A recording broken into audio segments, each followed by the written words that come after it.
अस्सलामुअलैकुम, आप देख रहे हैं सुबह पाकिस्तान। मैं हूं आपकी मेजबान सलमा कौसर और मैं हूं आपके साथ मोहम्मद शुएब। नाज़रीन गुड मॉर्निंग। आज सुबह सलमा को आ रहे हैं पसीने, अब क्यों आ रहे हैं ये तो सलमा बताएंगी। देखिए, कभी कभी ऐसे होता है कि आपने कम खाया हो, ये ना भी खाया हो तो पसीना आता है।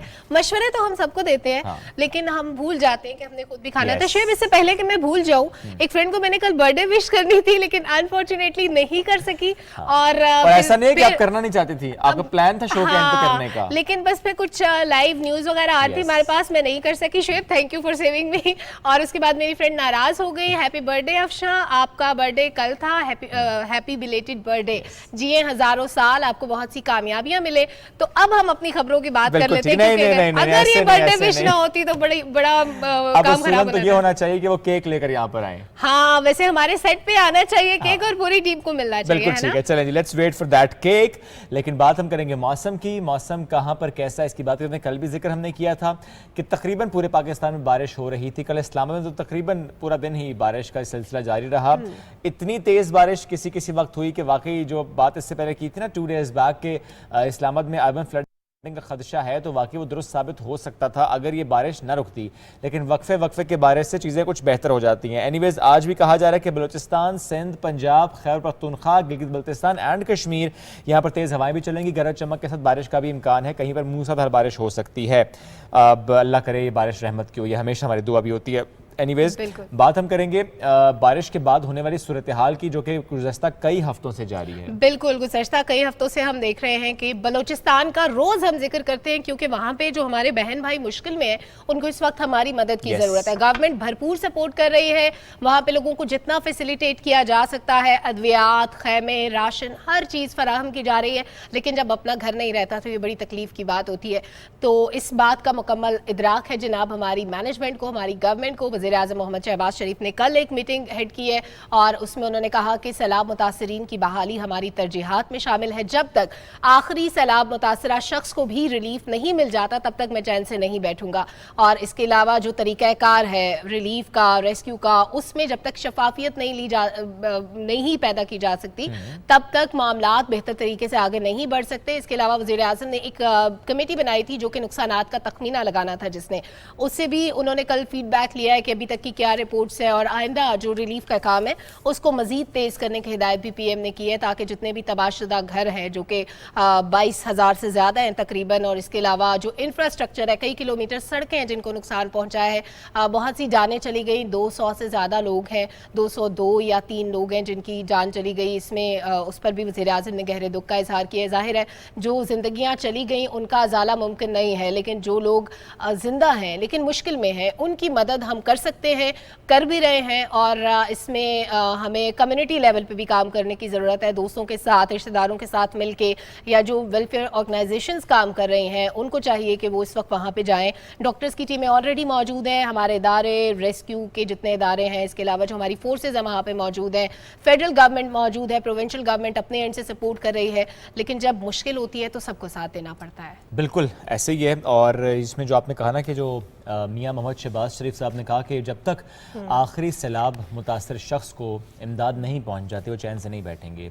दिन हो या रात, सुबह हो या शाम, वो चैन से नहीं बैठेंगे जब तक इमदाद पहुंच नहीं जाती। और जो आपने डिटेल्स बताई, बिलखुसूस मैं कहूँगा कि ये बड़ा अच्छा है कि शायद ये पहली बार हो रहा है कि इस तरह का extensive survey along with all the stakeholders, यानी जिसमें हम कोऑर्डिनेशन भी देख रहे हैं तमाम इदारों की, कि जिसमें सर्वे बहुत अहम है। किसका घर छिन गया, किसकी जान चली गई, किसके माल मवेशी मर गए, किसका कितना नुकसान हुआ और किस लेवल पर नुकसान हुआ। पहले तो ये कहा जाता था ना कि अच्छा जी नुकसान हुआ है 50,000, 1 लाख, लेकिन नुकसान का तखमीना लगाया जाएगा। जिसका जितना नुकसान हुआ है उसको उस हिसाब से फैसिलिटेट किया जाएगा।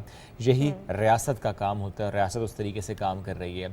अल्लाह करे आगे आने वाले दिनों में इस बहाली में तो हम देखेंगे तेज़ी आए बहाली के कामों में, लेकिन जो हम देखते हैं ना कि नई आने वाली बारिशें और पहले के सैलाबशुदा इलाके, वहाँ पर सैलाबज़दा इलाके, वहाँ पर अगर और पानी खड़ा हो जाए तो फिर हालात ख़राब होते हैं, वबाई अमराज फूट जाते हैं, तो उसमें फिर काम करना भी खासा मुश्किल हो जाता है। बट अल्लाह करे कि आगे चलकर मौसम भी बेहतर रहे, खुदा हम पे रहम करे और चीज़ें बेहतरी की तरफ जाएँ। एनीवेज जी, बढ़ते हैं आगे। एक और ख़बर हमारे पास है।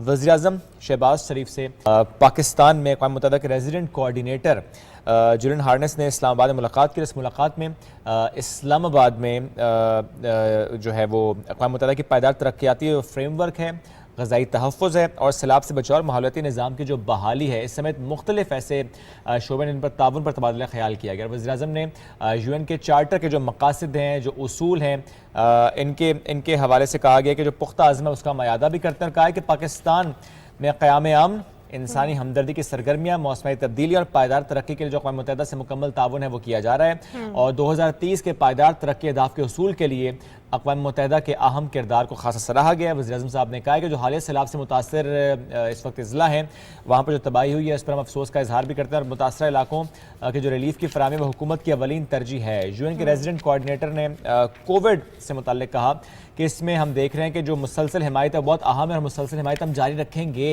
कि किस तरह से कोविड को स्लो डाउन करना है। तो ये एक अहम खबर थी, आपसे सोचा हमने शेयर करें। और सिर्फ यही मामला नहीं, वज़ीर-ए-आज़म साहब की एक और अहम एंगेजमेंट है उसका भी जिक्र हम करते हैं। बिल्कुल, PM की एंगेजमेंट्स का हम जिक्र कर रहे हैं तो जनाब कोई भी कुदरती आफत हो, कोई मुश्किल आए कौम पर, हमारे इदारे हम वक्त तैयार रहते हैं और जब पाक फ़ौज की बात होती है तो पाक फ़ौज का किरदार हमारे अमन में, हमारी तरक्की में बिलाशुबा किसी से ढका छुपा नहीं है। जिन जानों का नजराना पेश किया गया, जो जिंदगियां चली गईं अपनी कौम के लिए, अपने मुस्तकबिल के लिए, अपनी कौम के मुस्तकबिल के लिए, जिन लोगों ने जानों का नजराना पेश कर दिया वो हमारे हीरोज़ हैं, हम उनको कभी भूल नहीं सकते। गुज़श्ता दिनों लसबेला में एक हादसा हुआ था जिसमें शहीद हो गए थे core commander Quetta lieutenant general Sarfaraz Ali. कल वज़ीर-ए-आज़म उनके घर गए, उनके अहल खाना से ताज़ियत की है और उनकी कुर्बानियों को खिराज अकीदत भी पेश किया है। वज़ीर-ए-आज़म ने शहीद के दर्जात की बुलंदी के लिए दुआ की। ज़ाहिर है जो नुकसान हुआ उसका अजाला मुमकिन नहीं है, लेकिन शहीद हमेशा जिंदा रहता है। कहते हैं ना, शहीद की जो मौत है वो कौम की हयात है। तो बिलाशुबा ये शोहदा हमारे माथे का झूमर है, हमारा फ़ख्र है और हमारी तरक्की में इनका जो किरदार है उसको कभी फरामोश नहीं किया जा सकता। बिल्कुल, बढ़ते हैं आगे। एक और अहम खबर, एक और अहम मामला उसका, जब बात हम पाक फ़ौज की कर रहे हैं तो पाक फ़ौज के सिपा सलार की हम बात करेंगे और ख़बर यह है कि मुत्तहिदा अरब अमारात के सदर Sheikh Mohammed bin Zayed Al Nahyan ने chief of army staff general Qamar Javed Bajwa को ऑर्डर ऑफ यूनियन मेडल से नवाजा है और ये एजाज़ दो तरफ़ा ताल्लुकात के फ़रोग़ और उनके नुमाया किरदार के एतराफ़ में दिया गया है। जो उनका कॉन्ट्रीब्यूशन रहा उसके एतराफ़ में दिया गया है। ऑर्डर ऑफ द यूनियन दोस्त ममालिक के सीनियर हुकाम को दिया जाने वाला UAE का दूसरा सबसे बड़ा एजाज़ है। इससे कबल 26 जून 2022 को सऊदी वली अहद और नायब वज़ीर-ए-आज़म मोहम्मद बिन सलमान ने पाकिस्तान फ़ौज के सिपा सलार को king Abdul Aziz medal of excellent class से नवाजा था। 9 जनवरी 2021 उन्हें बहरीन के वली अहद ने Bahrain order first class award से नवाजा था, जबकि 5 अक्टूबर 2019 उर्दन के शाह अब्दुल्ला दोम ने ऑर्डर ऑफ मिलिट्री मेरिट से नवाजा था। और अब ये खबर कि मुत्तहिदा अरब अमारात के सदर Sheikh Mohammed bin Zayed Al Nahyan ने chief of the army staff को ऑर्डर ऑफ यूनियन मेडल से नवाजा और अब उनकी मुबारकबादों का सिलसिला जारी है। बिल्कुल, ये मुबारकबादें अभी चल रही हैं जनाब। हम भी मुबारकबाद पेश करते हैं आर्मी चीफ को और वज़ीर-ए-आज़म मोहम्मद शहबाज शरीफ ने भी उनको मुबारकबाद पेश की है। एक ट्वीट किया है उन्होंने और order of the union award ना सिर्फ जनरल कमर जावेद बाजवा के लिए बल्कि पाकिस्तान के लिए भी एजाज़ है, ये कहना है वज़ीर-ए-आज़म मोहम्मद शहबाज शरीफ का। पाकिस्तान के बरादर मुल्क मुत्तहिदा अरब अमारात के साथ बाहमी ताल्लुकात मजबूत से मजबूत तर हो रहे हैं। अच्छा शोएब, मजबूत ताल्लुकात जो होते हैं उनकी कई बुनियादें होती हैं, दो तरफा ताउन भी होता है जब आप कॉपरेशन के साथ चल रहे होते हैं। अब ये कॉपरेशन मुख्तलिफ शोबों में होती है।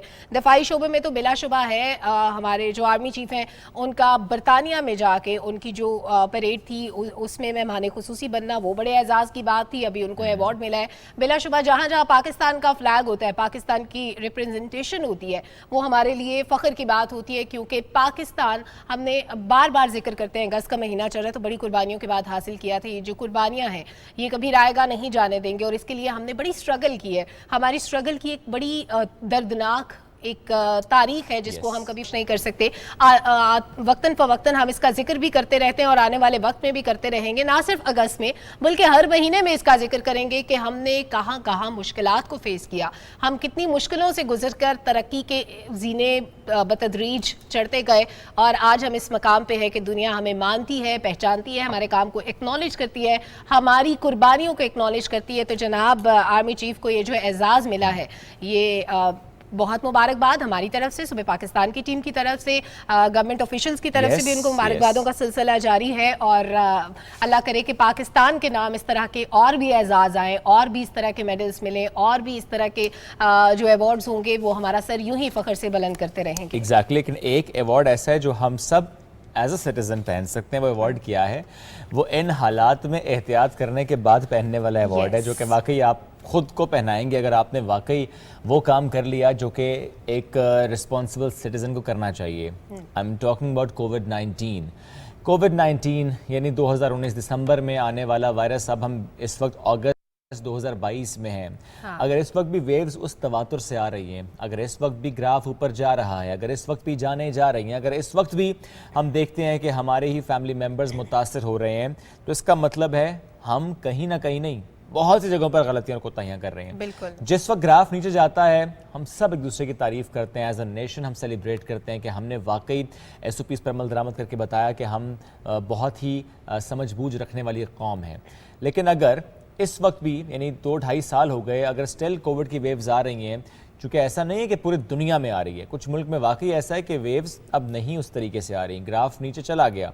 स्टिल देयर आर कंट्रीज जहाँ पर ग्राफ ऊपर जा रहा है, बट पाकिस्तान को तो आपको याद है ना, पहले दिन से हम कहते हैं कि एक तो अल्लाह की खास रहमत हासिल है, दूसरा यहाँ पे डायनामिक्स ऐसे हैं, कुछ हमारी रूटीन ऐसी है, कुछ हमारा लाइफस्टाइल ऐसा है, कुछ हमारी खुराक ऐसी है, कुछ जनरली भी हम मजबूत वाक़ हुए हैं, तो इसलिए कोविड उस तरह से मुतासर नहीं कर पाए। बट अगर अभी भी कोविड तगड़ा हो रहा है तो इसका मतलब है कि हम कहीं ना कहीं कमज़ोर हो रहे हैं, बिकॉज आप सब जानते हैं, हम कई सेगमेंट्स कर चुके हैं कि कोविड अगर एसिम्प्टोमेटिक भी है, अगर आपको कोई सिम्टम्स नहीं थे, उसके आपको कोई बीमारी नहीं थी और आप आराम से निकल गए उससे, इवन देन कोविड ने कहीं ना कहीं मुतासर किया आपको, आप कमज़ोर हुए हैं, कहीं ना कहीं से आप ज़रूर कमज़ोर हुए हैं, और इसकी वजह से आइंदा आने वाले दिनों में छोटी सी बीमारी जानलेवा ना सही लेकिन ज़िंदगी मुतासर ज़रूर कर सकती है। तो प्लीज़ इस पर हम ज़रूर एम्फोसिस करेंगे, फोकस करेंगे कि वो तो वैक्सीनेशन की बात थी वो अपनी जगह, लेकिन इस वक्त सारा का सारा जोर हमें डालना है जो बूस्टर शॉट्स हैं, बिकॉज बूस्टर शॉट्स अगर हम नहीं लगवाएंगे,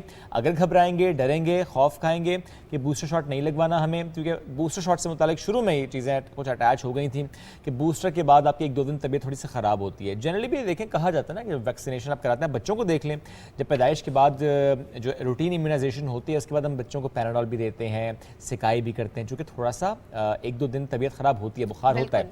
तो अगर एक कोविड एक बड़ा मसला हो और उसकी वैक्सीनेशन होनी है, 1-2 दिन अगर बुखार हो या तबीयत ख़राब हो तो कोई मसला नहीं है, ये बेसिकली आपकी हिफाजत के लिए है। तो SOPs वाला मामला अपनी जगह, वो तो ज़ाहिर है अब हम कह के भी थक चुके हैं, लेकिन उसमें ज़ाहिर है हम देखते हैं कि अब ज़रा वो शादी ब्याह भी हैं, वो दीगर ऐसी मसरूफियात भी हैं, वो इकट्ठा भी होना है, वो वर्चुअल से हम दोबारा से फिजिकल मोड पर आ चुके हैं, बट स्टिल जहाँ जहाँ पर ये पॉसिबिलिटी हो कि you can shift your work routine from physical to the virtual one, please do that. ये आपके लिए बड़ा अच्छा है और उससे ज़ाहिर है एनर्जी कंजम्पशन भी होती है, एनर्जी जो है वो बचती भी है। तो आपने अपनी एनर्जी भी बचानी है, कौम की एनर्जी भी बचानी है, और आइंदा आने वाले वक्तों में हेल्थ सिस्टम पर दबाव कम करने के लिए बड़ा अहम है कि हम ख्याल रखें। तो कोविड पर इतनी बात इसलिए की है चूँकि मजीद 5 अफराद जान की बाजी हार चुके हैं कोविड में, और NIH के मुताबिक लास्ट 24 आवर्स 19,312 टेस्ट किए गए हैं और 526 नए केसेस रिपोर्ट हुए हैं।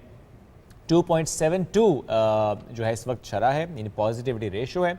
और ये जान लीजिए, जब हम कहते हैं ना 2.72 हम कहते हैं ना 19,000 टेस्ट हुए हैं, आप यकीन जानिए इसमें 4-5 गुना ऐसे लोग शामिल होंगे, जो नहीं होंगे इसमें, जिन्होंने टेस्ट नहीं कराया होगा, सिम्टम्स भी होंगे, टेस्ट नहीं कराया होगा, बिकॉज अब टेस्ट कराते ही नहीं है। अब वो तासुर कायम हो चुका है, अच्छा कोविड हुआ भी तो इलाज तो इसी तरीके से करना है, तो टेस्ट क्यों कराएं? यस, तो इसका मतलब कोविड तो है, इससे कहीं ज्यादा है। बिल्कुल, और आपने एनर्जीज बचाने की बात की है, तो वही आप लोगों ने एहतियात करके शुएब की भी एनर्जी बचानी है, जितनी शुएब ने इतनी देर बात की है कोविड पे, तो जाहिर है ये आप लोगों के फ़ायदे की बात होती है। हम बार बार जोर देते हैं इस बात पे कि आपको वैक्सीनेशन करानी चाहिए, और अगर वैक्सीनेशन हो चुकी है तो बूस्टर डोज हर सूरत लगवानी चाहिए। आपके लिए, आपकी फैमिली के लिए ज़रूरी है। खाने पीने से भी आपकी इम्यूनिटी बेहतर होती है अगर आपकी डाइट अच्छी है, अगर आपकी रूटीन बहुत अच्छी है, आप एक्सरसाइज करते हैं, आप प्रॉपर टाइम पर खाना खाते हैं, खाना आपका बहुत बैलेंस्ड है, उसके बावजूद आपको ज़रूरत है कि आप बूस्टर डोज लगवाएं। और बूस्टर डोज लगवाने के बाद भी ऐसा नहीं है कि आपने खुद को एग्जेम्प्ट करवा लिया, आप मास्क नहीं पहनेंगे, या आप सोशल डिस्टेंस नहीं रखेंगे, या आप हाथ सैनिटाइज नहीं करेंगे। ये सब चीज़ें आपने फिर भी करनी होंगी, क्योंकि एक बूस्टर डोज, मैंने पहले भी बताया कि रिसर्च आई है, एक बूस्टर डोज जब आप लगवाते हैं तो कोविड के 20 तरह के वेरिएंट से आप सेव हो जाते हैं। बहुत सारे वेरिएंट्स अभी तक आ चुके हैं, जो वैसे सबसे ज़्यादा खतरनाक साबित हुए थे वो 2 थे, डेल्टा और ओमिक्रॉन। अभी भी जो मौजूदा वेरिएंट है वो भी खतरनाक है, जाहिर है वो भी इतने ही कंटेजियस है जितने पहले थे, लेकिन अब सिम्टम्स शायद उतने स्वेयर नहीं होते, लेकिन फिर भी आप देख रहे हैं बहुत सारे लोग इस वक्त भी आपके जानने वालों में, रिश्तेदारों में बहुत सारे लोग वेंटिलेटर पे होंगे, तो इसलिए एहतियात का दामन आपने हाथ से नहीं छोड़ना, उसी तरह से आपने SOPs पर अमल करना है। शुएब, इससे पहले कि हम कुछ खेल कूद की बात करें, क्योंकि हम कोरोना का तो जिक्र कर ही चुके हैं, लेकिन अल्जीरिया में एक ऐसा हादसा हुआ है जिसका जिक्र अगर हम यहाँ पे कर लें तो बेहतर होगा। बहुत अफसोसनाक खबर आ रही है, जंगल में आग लगी जिससे 20 अफराद की जान चली गई। अब गर्मियों में नॉर्मली क्या होता है कि जो आग लगने के वाकयात होते हैं वो यूजुअली ज़्यादा होते हैं, पहले से ज़्यादा होते हैं, तो जब इतने लोगों की जान चली जाए तो जाहिर है दुख की बात होती है, तकलीफ़ की बात होती है। दर्जनों लोग ज़ख्मी भी हैं और 14 अजला मुतासिर हुए हैं अल्जीरिया में बुरी तरह, और 350 से ज़्यादा अफराद जो हैं उनको रेस्क्यू कर लिया गया है। हेलीकॉप्टर्स की मदद से आग बुझाने की कोशिश की जा रही है, लेकिन अभी तक आग बुझाई नहीं जा सकी और 1 लाख हेक्टर रकबा जो है वो जल के राख हो गया और 90 से ज़्यादा लोग जो हैं वो पहले भी हलाक हो गए थे और अभी हलाकतों की तादाद जो है वो हमें लगता है कि ज़्यादा भी खुदा न खास्ता हो सकती है। तो बहुत सी दुआएं उन लोगों के लिए, क्योंकि गर्मियों में इस्लामाबाद में भी हमने देखा, और पिछले दिनों जो बलूचिस्तान में आग लगी थी जिसपे हमने ईरान से हेल्प भी ली थी, वो इसी तरह था कि गर्मी की वजह से आग लगी और वो इतनी फैल गई कि उस पे काबू पाना मुश्किल हो गया था। हमारे बहुत कीमती जंगलात थे, चिलगोजे के जंगलात थे जो कि जल के राख हो गए। तो आग लगने के वाकयात जब होते हैं, करीबी आबादी को भी ज़ाहिर है नुकसान होता है, हमारी ग्रीनरी ज़ाया हो रही होती है, उसका दुख अलहदा होता है। और फिर अगर वो कोई फ्रूट वाले दरख्त थे, कोई जैसे हमारे यहाँ चिलगोजे के दरख्त जल गए, इसी तरह अगर उन पर कोई ऐसी चीज़ थी जो खाने के काबिल थी, जो एक्सपोर्ट होती थी या कोई भी, तो वो अलहदा नुकसान है। तो हमारी दुआ है कि वो आग पे जो अल्जीरिया में लगी है उस पर काबू पाने में जल्द मदद मिल सके। गवर्नमेंट के लिए भी ये एक इम्तहान है, ज़ाहिर है बहुत से वसाइल इस्तेमाल होते हैं और फिर आपको समटाइम्स अपने आसपास की जो कंट्रीज होती हैं उनसे भी मदद लेनी पड़ती है आग को बुझाने के लिए जब इतने बड़े लेवल पे आग लग जाए। एग्जैक्टली। चलें जी, बढ़ते हैं आगे। अब कुछ स्पोर्ट्स अपडेट्स शेयर करते हैं आपसे और आइंदा आने वाले सालों के मुकाबलों का जिक्र करते हैं, लेकिन उससे पहले एक मुकाबला जो कल हुआ वो रावलपिंडी में हुआ था, पाकिस्तान टेलीविज़न के ज़रिए अहतमाम था ये, और इसमें बैडमिंटन के मैचेस भी हुए थे। इसमें हमारी टीम में मारिया भी गई थी। कोई बात नहीं, मारिया अगर जीत ना सके, लेकिन यस, मारिया ने खेला बहुत अच्छा और हम सब उसको ये कह रहे थे कि आपने अरशद नदीम की तरह फिर अब सीखना है। अगर आज हार भी गए तो कोई बात नहीं, अगले साल अगली दफ़ा आप बहुत अच्छा खेलेंगी। लास्ट टाइम मुझे याद है कि मारिया ने क्रिकेट में बहुत अच्छा परफॉर्म किया था, she was the captain, team जीती थी। अब बैडमिंटन में अगर ना उस तरह से जीत पाए, पर खेला बहुत अच्छा मारिया ने। अच्छा, और मारिया ने हमारी पूरी टीम को भी कहा था अब चले, हम सब लेजी हो गए थे। ये देखें कि हम लेजी हो गए, हम नहीं गए, लेकिन कोई अगर वहां तक पहुंचे, मैदान तक भी पहुंचे कि ठीक है कोई नहीं भी जा रहा तो मैं जाऊंगी, मैं खेल के दिखाऊंगी, और उसने फिर वाकई साबित किया कि ठीक है रूटीन अपनी जगह लेकिन खेलना जरूर है। और शुएब वो कहते हैं ना, गिरते हैं शहसवार ही मैदान जंग में। कोई बात नहीं मारिया, हम दोबारा आपको भेजेंगे। और ये बड़ी अच्छी बात है शुएब कि हमारी जो विमेन टीम्स होती हैं वो अच्छा परफॉर्म करती हैं, और पीटीवी की सबसे अच्छी बात ये है, खास बात ये है कि यहाँ पे खवातीन को बड़े मौके दिए जाते हैं, क्रिकेट हो, बैडमिंटन हो, कोई भी खेल हो, इंक्लूसिव, इसमें कोई शक नहीं। चलें जी, पाकिस्तान क्रिकेट बोर्ड की बात भी करते हैं, जिन्होंने कौमी टीम के लिए जो आइंदा 4 साल है उनका टूर प्लान जो है वो शेयर कर दिया है। That is the future tour programme. PCB के मुताबिक 2023 से 2027 तक 10 टेस्ट प्लेइंग नेशंस की मेजबानी करेगा पाकिस्तान। आईसीसी बोर्ड के 12 में से 10 अरकान की जो टीम है वो 4 साल के दौरान पाकिस्तान का दौरा करेंगी। टीम्स में इंग्लैंड भी है, न्यूजीलैंड भी है, जनूबी अफ्रीका भी है, श्रीलंका, बांग्लादेश, वेस्ट इंडीज़ की टीम्स जो हैं वो टेस्ट सीरीज, जबकि Afghanistan, Australia, Ireland and Zimbabwe की जो टीम्स हैं वो महदूद तरह से क्रिकेट खेलने के लिए पाकिस्तान का दौरा करेंगी। और कौमी टीम इस दौरान जो है वो 2 सह मुल्की क्रिकेट सीरीज़ भी जो है वो खेलेगी। पाकिस्तान, न्यूजीलैंड और जनूबी अफ्रीका पर मुश्तमिल पहली जो सीरीज़ है वो फरवरी 2025, जबकि दूसरी सीरीज़ के लिए इंग्लैंड और श्रीलंका की टीमें पाकिस्तान के मद्दे मुकाबले आएंगी। तो all the best for the green shirts, क्योंकि अगले 3-4 साल के पूरा जो शेड्यूल है वो आपके साथ हम शेयर कर रहे हैं। एक और मुकाबला भी है जो हुआ है, बिल्कुल, और वो मुकाबला जनाब पाकिस्तान ने जीता है, और वो मुकाबला है आतिशबाजी का इंटरनेशनल मुकाबला था। ये 8 टीमें इसमें शरीक थीं और पाकिस्तान में 14 अगस्त की मुनासबत से एक मिली नगमा है, इस परचम के साए तले हम एक हैं, उस पर जनाब आतिशबाजी की गई। और हमारा जज्बा कभी मान नहीं पड़ सकता, हमारा जज्बा दुनिया की हर ताकत को शिकस्त दे सकता है। तो जनाब इसमें आतिशबाजी का मुकाबला हमने जीत लिया। शेब, आप आतिशबाजी के खिलाफ थे, लेकिन देखें हम कितना नाम बना रहे हैं, कितना जीत रहे हैं। मैं फिर भी खिलाफ हूं। नहीं, अनसेफ हो तो जाहिर, जब प्रॉपर एक जगह पे एनवायरनमेंट को मद्देनजर रखते हुए कि आसपास कोई आबादी ना हो, किसी को नुकसान ना पहुंच रहा हो, तो व्हाट अबाउट एनवायरनमेंट? भाई आप एनवायरनमेंट की बात करें, ठीक है, एनवायरनमेंट की बात अपनी जगह पे, लेकिन लेकिन अब कभी कभी तो होता है कि नहीं, आप रोजमर्रा ये जो सिगरेट पी रहे होते हैं लोग, इतनी नुकसानदेह चीजें कर रहे होते हैं, क्या वो पोल्यूट नहीं कर रही होती? गाड़ियां धुएं छोड़ रही होती है। मैंने कब कहा कि सिगरेट पियो? हाँ, लेकिन देखिए आतिशबाजी एक एंटरटेनमेंट है, उसको होना चाहिए, खुशी की सेलिब्रेशन का एक तरीका है ना। जब आप खुश होते हैं, कोई ढोल बजाता है, कोई तालियां बजाता है, कोई नाचता है, कोई आतिशबाजी करता है, तो आतिशबाजी एक ऐसे एनवायरनमेंट में हो सकती है जहाँ पे आपके इर्द गिर्द आबादी ना हो, एक खुला मैदान हो, दूर से आप उसको देखें और एंजॉय करें। अब जहाँ इतनी चीजें नुकसानदेह हो रही हैं, तो चलेंगे एक छोटी सी चीज, भाई हम इसमें जीते हैं, तो हमारी तरफ से बहुत मुबारकबाद उस टीम के लिए जिसने ये पूरा एहतमाम किया था। 8 में से जनाब ये हमारी टीम थी 8 टीमों में से जिसने ये मुकाबला अपने नाम किया है। बहुत मुबारक टीम पाकिस्तान को, और कोई भी टीम हो पाकिस्तान की, चाहे वो क्रिकेट की हो, चाहे वो हॉकी की हो, कोई भी हो, जब भी जीतते हैं तो हम इसी तरह से खुशी से मुबारकबाद देते हैं। जीत का जश्न अपनी जगह, जीत की खुशी अपनी जगह, उसकी मुबारकबाद अपनी जगह, शुएब की मुखालफत अपनी जगह। हाँ, लेकिन मेरी फायरवर्क से मुखालफत अपनी जगह, वो बरकरार रहेगी। उसमें वी कैन डिस्कस इट। अगर हम कभी बैठें कि मैं इतना खिलाफ इसके क्यों हूँ, जाहिर है मैं खिलाफ रहूँगा, चाहे वो भारत पटाखे फोड़े, चाहे वो कोई मुल्क फायरवर्क्स करे, मैं उसके खिलाफ रहूँगा। एनवायरनमेंट को सेव हमें करना है और हमें अपने तरीक़ेकार जो हैं वो बदलने पड़ेंगे। एनीवेज जी, जो बात आपने सेलिब्रेशन की चलें सेलिब्रेट अगर करना ही आपने खेल की बात, तो बिल्कुल आप करें सेलिब्रेट। और उसमें इंटरनेशनल क्रिकेट काउंसिल की बात हम करते हैं। वनडे और T20 प्लेयर्स की नई रैंकिंग जारी की है और पाकिस्तान की बाबर आजम की दोनों फॉर्मेट्स में हुक्मरानी बरकरार है। इसको करें सेलिब्रेट। ये जो हुक्मरानी है ना खेल के मैदान में, इसको करें आप सेलिब्रेट और ज़्यादा से ज़्यादा करें। खेल है ना, किसी का ऐसे तो ना करें ना। चलें, ये किसी का खेल है, ठीक है जी, ਤੁਹਾਡਾ खेल सही है जी। जिशान कयूम की एनीवेज रिपोर्ट है हमारे पास इस पर बाबर आजम पे। आज देखते हैं। रिपोर्ट नहीं है जी हमारे पास, चले मैंने आपको बता दी, काफी नहीं है, मोहम्मद शोएब ने बता दिया आपको, इतना ही बहुत है, इतना बहुत। चले छोटी सी ब्रेक की तरफ बढ़ते हैं, ब्रेक से वापस आएंगे एक और टॉपिक के साथ। रहिए सुबह पाकिस्तान के साथ।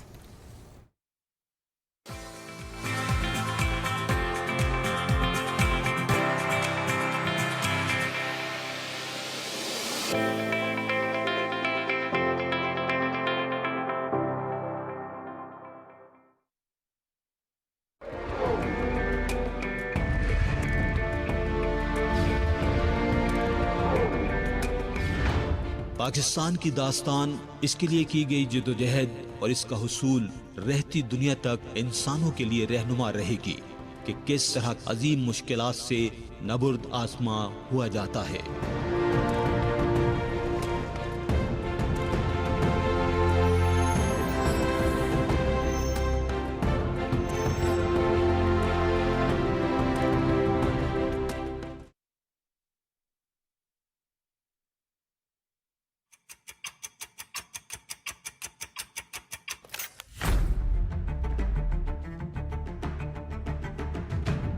है जज्बा, नई है उमंग।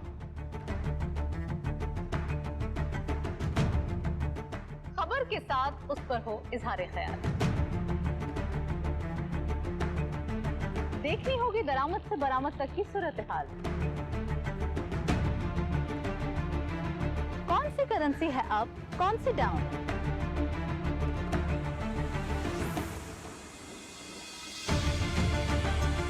मौशी खुदनिसारी कैसे हासिल की जाए?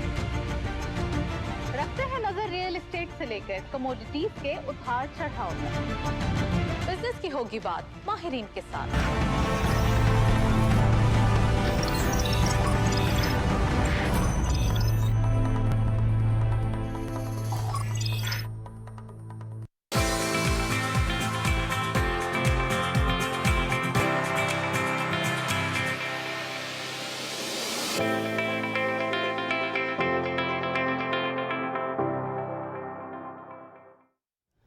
Welcome back after the break. एक खबर रह गई थी, वो शेयर करते हैं पहले, इससे पहले कि अगले मौजू की तरफ बढ़ जाएं, और वो है जनाब मार्शल आर्ट के माहिर इरफान महसूद साहब से मुतालिक 54वां गिनीज वर्ल्ड रिकॉर्ड इनका मंजूर हो गया है। मुबारकबाद सुबह पाकिस्तान की तरफ से, पाकिस्तान टेलीविजन की तरफ से। 100 पाउंड वजन के साथ 1 मिनट में एक पाँव पर 52 पुशअप्स करके शाम के कदीर का रिकॉर्ड इन्होंने तोड़ दिया है। सबसे ज्यादा पुशअप्स कैटेगरी में 29 गिनीज वर्ल्ड रिकॉर्ड इन्होंने बनाए हैं, और इरफान महसूद सबसे ज्यादा 100 और 80 पाउंड वजन के साथ गिनीज वर्ल्ड रिकॉर्ड बनाने वाले वाहिद खिलाड़ी अब बन चुके हैं। वर्ल्ड लेवल पर सबसे ज्यादा फिटनेस कैटेगरी के गिनीज वर्ल्ड रिकॉर्ड बनाने वाले ये खिलाड़ी हैं, तो जबरदस्ती मुबारकबाद, छा गए आप, बेहतरीन। अब बढ़ते हैं आगे। बिल्कुल और आगे बढ़ने से पहले एक बात मैं दोबारा कहूंगी कि जब जब पाकिस्तान का झंडा दुनिया में कहीं भी लहराता है तो हमारी जो खुशी होती है उसका कोई ठिकाना नहीं रहता और हम हमारा सर फख्र से बुलंद हो जाता है। तो जनाब इसी तरह नाम बनाते रहिए, नाम कमाते रहिए और पाकिस्तान का नाम रोशन करते रहिए। यही बातें हैं जो हमारे मुल्क को आगे बढ़ने में मदद करती हैं, हमारे मुल्क को आगे लेकर जाती हैं। और जब पाकिस्तान की बात होती है तो बहुत सी ऐसी फील्ड्स की बात होती है जो कि नई हैं और वो नई फील्ड्स ये होती हैं जनाब, जिनमें से एक है बायोटेक्नोलॉजी।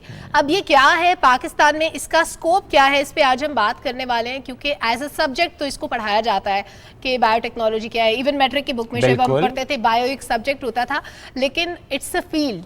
इसको अब हमारी जो इंफॉर्मेशन टेक्नोलॉजी का जब हम जिक्र करते हैं, जब हम आर्टिफिशियल इंटेलिजेंस की बात करते हैं, तो इसी तरह बायोटेक्नोलॉजी के भी बहुत से डायनामिक्स हैं जिनको डिस्कस किया जाना ज़रूरी है ताकि वो लोग जो पढ़ रहे हैं उनके लिए नई राहें खुलें, नए रास्ते खुलें, उनको आगे क्या करना चाहिए, उनके प्लान्स में क्या क्या शामिल हो सकता है, इसकी आज हम बात करेंगे। किसी भी लिविंग ऑर्गेनिज्म में जदीद टेक्नोलॉजी के जरिए बेहतरी लाई जा सकती है। Biotechnology is one of them. हर साल इस फील्ड में बच्चे ग्रेजुएट होते हैं, तो आज हम कोशिश करने वाले हैं कि उनकी रहनुमाई कर सकें, क्योंकि काउंसलिंग का हम हमेशा कहते हैं कि फुकदान रहता है, काउंसलिंग नहीं होती हमारे यहाँ। तो समहाउ टू सम एक्सटेंट हम भी काउंसलिंग की कोशिश करेंगे। हमारे साथ आज प्रोग्राम में मौजूद हैं प्रोफेसर डॉक्टर शौकत परवेज साहब, बहुत एक्स चेयरमैन है जनाब PCSIR, एक्स मैनेजिंग डायरेक्टर हैं PAEC और एक्स डायरेक्टर हैं PAEC के। तो बिग पोर्टफोलियो। अस्सलाम वालेकुम, गुड मॉर्निंग सर, कैसे हैं आप? मेहरबानी सर, सबसे पहले तो बायोटेक्नोलॉजी, कुछ सलमा ने गुफ्तगू की, कुछ हमने ज़रा बचपन में पढ़ा बट ज़रा सब नहीं जानते। बिल्कुल अगर मैं पेरेंट्स की बात करूँ नहीं इतना पता होता। अभी भी कुछ सोसाइटीज़ में ऐसा ही है, यानी कुछ जगहों पे ऐसा ही है कि अभी भी वो इंजीनियरिंग एंड मेडिकल उसी पर बात हो रही है, हालांकि फील्ड से बहुत ज़्यादा हैं। बायोटेक्नोलॉजी एग्जैक्टली क्या है, कितना इसका स्कोप है? देखिए जी, इस वक्त बायोटेक्नोलॉजी इमर्जिंग एरिया है ओके इन द वर्ल्ड।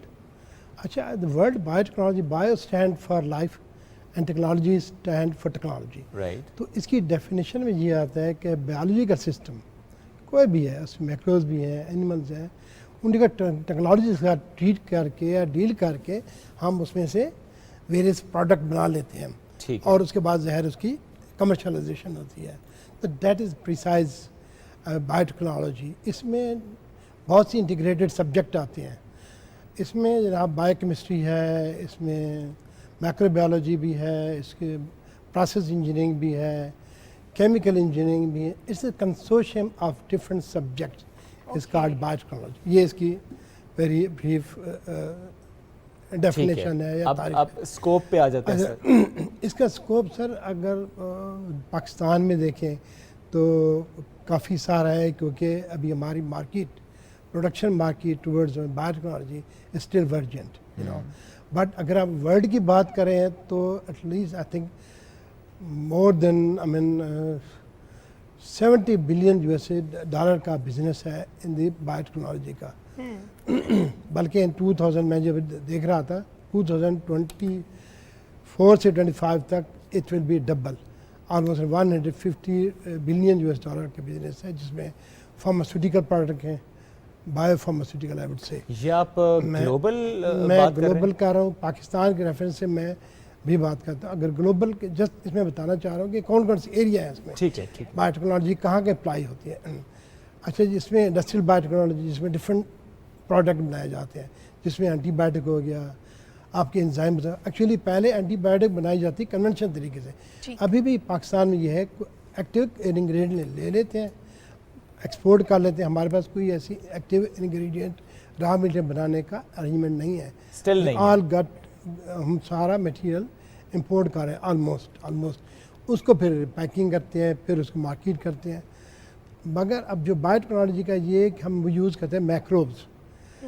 मैं थोड़ी सी एग्जांपल दूं, अगर आप पेनिसिलिन बना रहे हैं तो उसके लिए सेप्टोमाइसिन एक अपना बैक्टीरिया है, वो यूज़ करते हैं, उससे फर्मेंट करते हैं, सबस्ट्रेट डालते हैं, उसके बाद वो उसको हार्वेस्ट करते हैं। एक पेनिसिलिन के छोटे से एग्जांपल दें।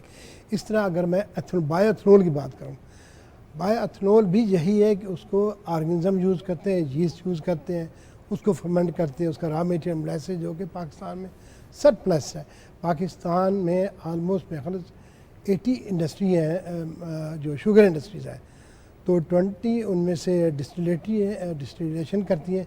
ऑलमोस्ट 60 जो इंडस्ट्री है उसका जो रॉ मटेरियल है विच इज़ वेरी यूज़फुल, जो मोलेसिस है उसमें से तमाम किस्म के प्रोडक्ट आप बना सकते हैं, एंजाइम बना सकते हैं जिसकी यूटिलाइजेशन आपकी टेक्सटाइल इंडस्ट्री में है। हम बना सकते हैं पर हम बना नहीं रहे। नहीं, कुछ एरिया मैं वो बता रहा हूँ कि कुछ एरिया, कुछ इंस्टीट्यूशन हमारे पास बता रहा हूँ कि हमारे पास एटलीस्ट हमें 30 इंस्टीट्यूशन हैं जो बायोटेक्नोलॉजी में काम करते हैं पाकिस्तान में।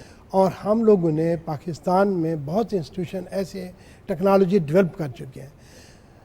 तो आपका क्वेश्चन जो था कि भी वो बना चुके हैं, जी हम बना चुके हैं on small and lab scale level पे। व्हाट्स इज लैकिंग, जो मैं कल भी एक कॉन्फ्रेंस सुन रहा था फॉरेन मिनिस्टर की, हमें we need to develop indigenous technology. अब वो जो टेक्नोलॉजी डेवलप कर चुके हैं हमारे साइंटिस्ट, ऑलमोस्ट 500 साइंटिस्ट हैं, एक्टिव साइंटिस्ट जो इस बायोटेक्नोलॉजी एरिया में कर रहे हैं, उन्होंने प्रोडक्ट बना लिए हैं एग्रीकल्चर साइड्स के ऊपर भी, इंडस्ट्रियल साइड के ऊपर, फार्मा साइड्स के ऊपर, मगर वो आगे मार्केट नहीं हुए बिकॉज जी मैं बता दूँ उसका स्ट्रांग लिंकेज जो है ना इंडस्ट्री के साथ नहीं डेवलप हुआ। कोई ऐसे अभी तक हमारे लेजिस्लेशन पास नहीं हुए, तो ना हमारे पास अभी तक कोई ऐसा कुछ है सेटअप। जैसे नस्ट में उसकी एग्जांपल दूंगा, उन्होंने अपना इंक्यूबेटर सेंटर बनाया हुआ है, लैब में काम करते हैं, एक प्रोसेस बनाते हैं और उसको इंक्यूबेट करते हैं, एंटरप्रेन्योर आता है उसको देखता है, जब जाके आगे स्केल अप होता है। तो सबसे बड़ा प्रॉब्लम हमें ये है कि we have to develop linkage with the industry, क्योंकि हमारा ये जितनी भी बायोटेक्नोलॉजी सेंटर है पाकिस्तान ऑलमोस्ट सारे वो पब्लिक सेक्टर्स के हैं। पब्लिक सेक्टर्स के लिए वो रिसर्च तो करते हैं, प्रोडक्ट बना लिए, but to scale up to go for industry level ये पब्लिक सेक्टर का काम नहीं है। इसका मतलब प्राइवेट सेक्टर को आना पड़ेगा। प्राइवेट सेक्टर क्यों नहीं आ रहा? जी मेरा ख्याल लैक में कन्वीनियंस है, या हम कोई ऐसी लेजिस्लेशन पास नहीं की। बाहर से इम्पोर्ट, अब अल्फा मिले से मैं एक एग्जांपल दूँ, वो डिसाइजिंग के लिए कपड़े के लिए काम होता है एंजाइम, उसका सारा इंपोर्ट होता है। इस तरह रॉ मटेरियल की मैंने बात की, इस तरह citric acid it's a very common technology है जो कि हम लोगों ने बायोटेक्नोलॉजिस्ट ने हम लोगों ने उसको बना लिया था लैब स्केल्स के ऊपर, स्मॉल स्केल पर, मगर स्केल अप करने के लिए हमारा इतनी इंफ्रास्ट्रक्चर नहीं है, ना ही इंडस्ट्री कोई आ रही है। तो क्योंकि इंडस्ट्री की इंटरेस्ट ये होती है कि रेडी मटेरियल वहाँ से बाहर से मंगवा लेती है और वो उसको यूटिलाइज करती है। I think we need a strong linkage to industry को। मैं थोड़ी सी एग्जांपल इजाज़त हो तो वो ये है कि अभी मैं डिफरेंट कंट्रीज़ में काम किया, मैंने साउथ कोरिया की एग्जांपल दूँ छोटी सी, तो वहाँ पे वहाँ की जो इंडस्ट्री है वो रिसर्च इंस्टीट्यूशंस को असाइनमेंट देती है, वही असाइनमेंट वही प्रोडक्ट बनवा के वो खुद स्केल अप करते, इन्वेस्टमेंट वो करते, इंडस्ट्री कर रही होती है। यहाँ पे तो डिफरेंट सेटअप है, वही प्रोडक्ट लेके फिर उसको स्केल अप करती है और जाके उसकी प्रोडक्शन करती है। जी आपका क्वेश्चन। अच्छा सर, मैं ये जानना चाह रही हूँ कि जो आपने कहा कि हमारे पास बहुत सी रिसर्च मौजूद है, जी बिल्कुल। मैं मेरे नॉलेज के लिए, ऑडियंस के नॉलेज के लिए एक चीज़ अगर आप क्लियर कर दें कि इसकी जो रिसर्च होती है प्लस जो इस पे काम हो रहा होता है उसका बजट कहाँ से मैनेज होता है, किस डिपार्टमेंट पे उसकी एलोकेशन होती है, और फिर वो जो बजट होता है वो जब यूटिलाइज हो जाता है तो बात आती है, आपने कहा लेजिस्लेशन में हम कहीं ना कहीं लैग कर रहे हैं, वो क्यों नहीं हो पाती? वो बिल टेबल करना किसका काम होता है? वो मैं ख्याल है गवर्नमेंट का ministry of information technology include है, ministry of science technology include है, गवर्नमेंट लेवल के ऊपर कैसे लेजिस्लेशन एसओपी ऐसी मतलब कोई सिफारिशात वगैरह अगर आपकी जानिब से दे दी जाए उसको, जो हमारे एंटरप्रेन्योर्स इंडस्ट्रियल्स को भी आपने बाहर से ये प्रोडक्ट नहीं मंगवाना है, आपका ये प्रोडक्ट अवेलेबल लिस्ट अवेलेबल है, आप इसको यहाँ पे आप लार्ज स्केल के ऊपर खुद प्रोड्यूस करें, ठीक है, खुद बनाएं इंस्पाइट ऑफ इम्पोर्टिंग, उसमें हमारा फॉरेन एक्सचेंज बचेगा। तो ये चीज़ है। तो वो उसकी अच्छा वहाँ पे बाहर की जो बात कर रहा था डिफरेंट कंट्री, मैंने जर्मनी में काम किया, इटली में काम किया, साउथ कोरिया में। ये क्या बायो लीडिंग कंट्रीज है सर जिनका आप नाम ले रहे हैं? जी सर, क्या ये मुल्क बायोटेक्नोलॉजी में लीडिंग कंट्रीज हैं? जी, one of the leading country. Biotechnology इस वक्त यूएसए में लीडिंग है, ठीक है। अगर मैं इसकी बात करूँ जर्मनी की, फार्मा में one of the leading country है, 99 बिलियन यूएस डॉलर का उसका एनुअल बिजनेस है, सिर्फ फार्मा का ओनली। इस तरह मैं अगर एग्जांपल दूँ आपकी इंडिया की, neighbouring country, they are the 12th in the biotechnology production करने में इन द वर्ल्ड। तो उनका अगर आप देखें ट्यूबरकुलोसिस और मिजल्स की जो वैक्सीन है पूरी वर्ल्ड में इंडिया बना रहा है और एक एक्सपोर्टिंग हम बना चुके हैं, बना रहे हैं हम बहुत से प्रोडक्ट ऐसे लेकिन बना हम चुके हैं, commercialization but उसकी की तरफ नहीं जा commercialization में हमें और हम उसको डायरेक्ट कमर्शलाइजेशन नहीं है, प्राइवेट सेक्टर इंक्लूड नहीं है, हम एक्सपोर्ट की तरफ तो बहुत बाद में जाएंगे। सर, इन सारे हालात को समझते हुए जब आप खुद कह रहे हैं कि पब्लिक तो सेक्टर तो है लेकिन प्राइवेट सेक्टर नहीं आ रहा, आपने लेजिस्लेशन की बात की, अपने इश्यूज़ की बात की, इन सारे मामलों को समझते हुए एक पेरेंट कैसे बच्चे की बात मान जाए या बच्चे से कहे कि आप बायोटेक्नोलॉजी फील्ड में जाएं आगे, उससे तो स्कोप नज़र ही नहीं आएगा। नहीं, स्कोप देखें जी, पाकिस्तान में भी ये बहुत इंस्टीट्यूशन बन चुके हैं, बहता है कि 30 इंस्टीट्यूशन हैं यूनिवर्सिटी। आबादी को देखते हुए 30 इदारे वो बहुत एस्टेब्लिश्ड है एंड फिर उसके अलावा बाहर बहुत इसकी जो है ना वो बाय डिमांड है, बहुत डिमांड है। ओके, इसका मतलब है कि हम हमारे अपनी यूथ mostly को अगर बच्चे, जिस तरह जी। चाहते भी हैं वो कि हमें बाहर जाना है, तो अगर बायोटेक्नोलॉजी की फील्ड में जाएंगे तो उनके लिए बड़ा स्कोप है। जी, वहाँ से बहुत से हमारे मैन पावर ट्रेन होके HEC ने सपोर्ट किया, उनको फेलोशिप दिए, वहाँ से ट्रेन होके हमारे लोग आए हुए हैं बहुत से PhD करके, और they are I mean working on it biotechnology के एरिया के ऊपर। अच्छा, और एरिया है अभी इमर्जिंग एरिया है, इसी तरह मैं बता रहा था एग्रीकल्चर का भी। चल let's expand the talk. Okay, तो अगर हम इंडस्ट्री की बात की पहले, तो इसमें तो बहुत पोटेंशियल है नेशनल पे भी, इंटरनेशनल के ऊपर भी। तो इसी तरह एग्रीकल्चर एरिया हमारा है, इसमें जनाब हमारे साइंटिस्ट ने बीटी कार्टन बनाई है। वो बीटी कार्टन कहते हैं, उनके अंदर ऐसा जीन इंसर्ट किया है जो कि इंसेक्ट को रिपेल करता है, खुद पेस्टिसाइड बनाता है। क्योंकि ये कार्टन का सबसे बड़ा प्रॉब्लम ये है कि वो उसके ऊपर इंसेक्ट का अटैक ओके, नहीं, इसका मतलब ये हुआ कि उसकी वजह से अब यील्ड बढ़ जाएगी, यील्ड बन जाएगी और उसके ऊपर अटैक नहीं होगा। और तो ये सर क्या ये अब यूज कर रहे हैं हम इस वक्त? जी, बहुत लार्ज स्केल यूज बिल्कुल कर रहे हैं? लार्ज स्केल पे जो है। एक कंपनी भी एक अद है पाकिस्तान में, नाम लेना मुनासिब है नहीं, तो उन्होंने उसको स्केल अप किया। Okay. और ये कल्टीवेट भी हो रहा है। तो कितने इसी तरह कितने आपको लगता है सर, कितने फीसद इस वक्त जो कल्टीवेशन है कॉटन की वो इसके मदद से हो रही है? कितने फीसद इस वक्त कॉटन की जो यील्ड है वो उसकी मदद से हो रही है?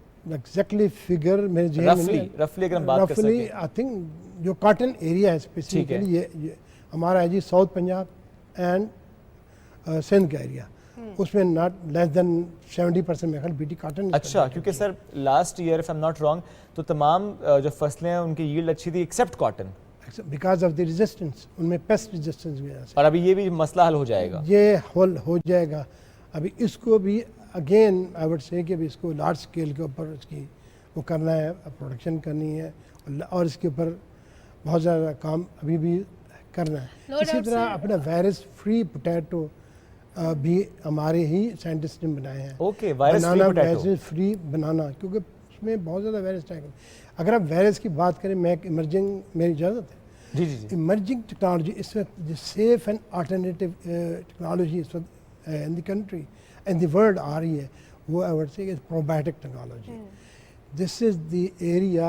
अभी कोविड के लिए भी बहुत ज़्यादा काम हो चुका है। ओके, अब कोविड इज़ द अभी इस बहुत सीरियस इशू बेशक, No in the world and specially in the country.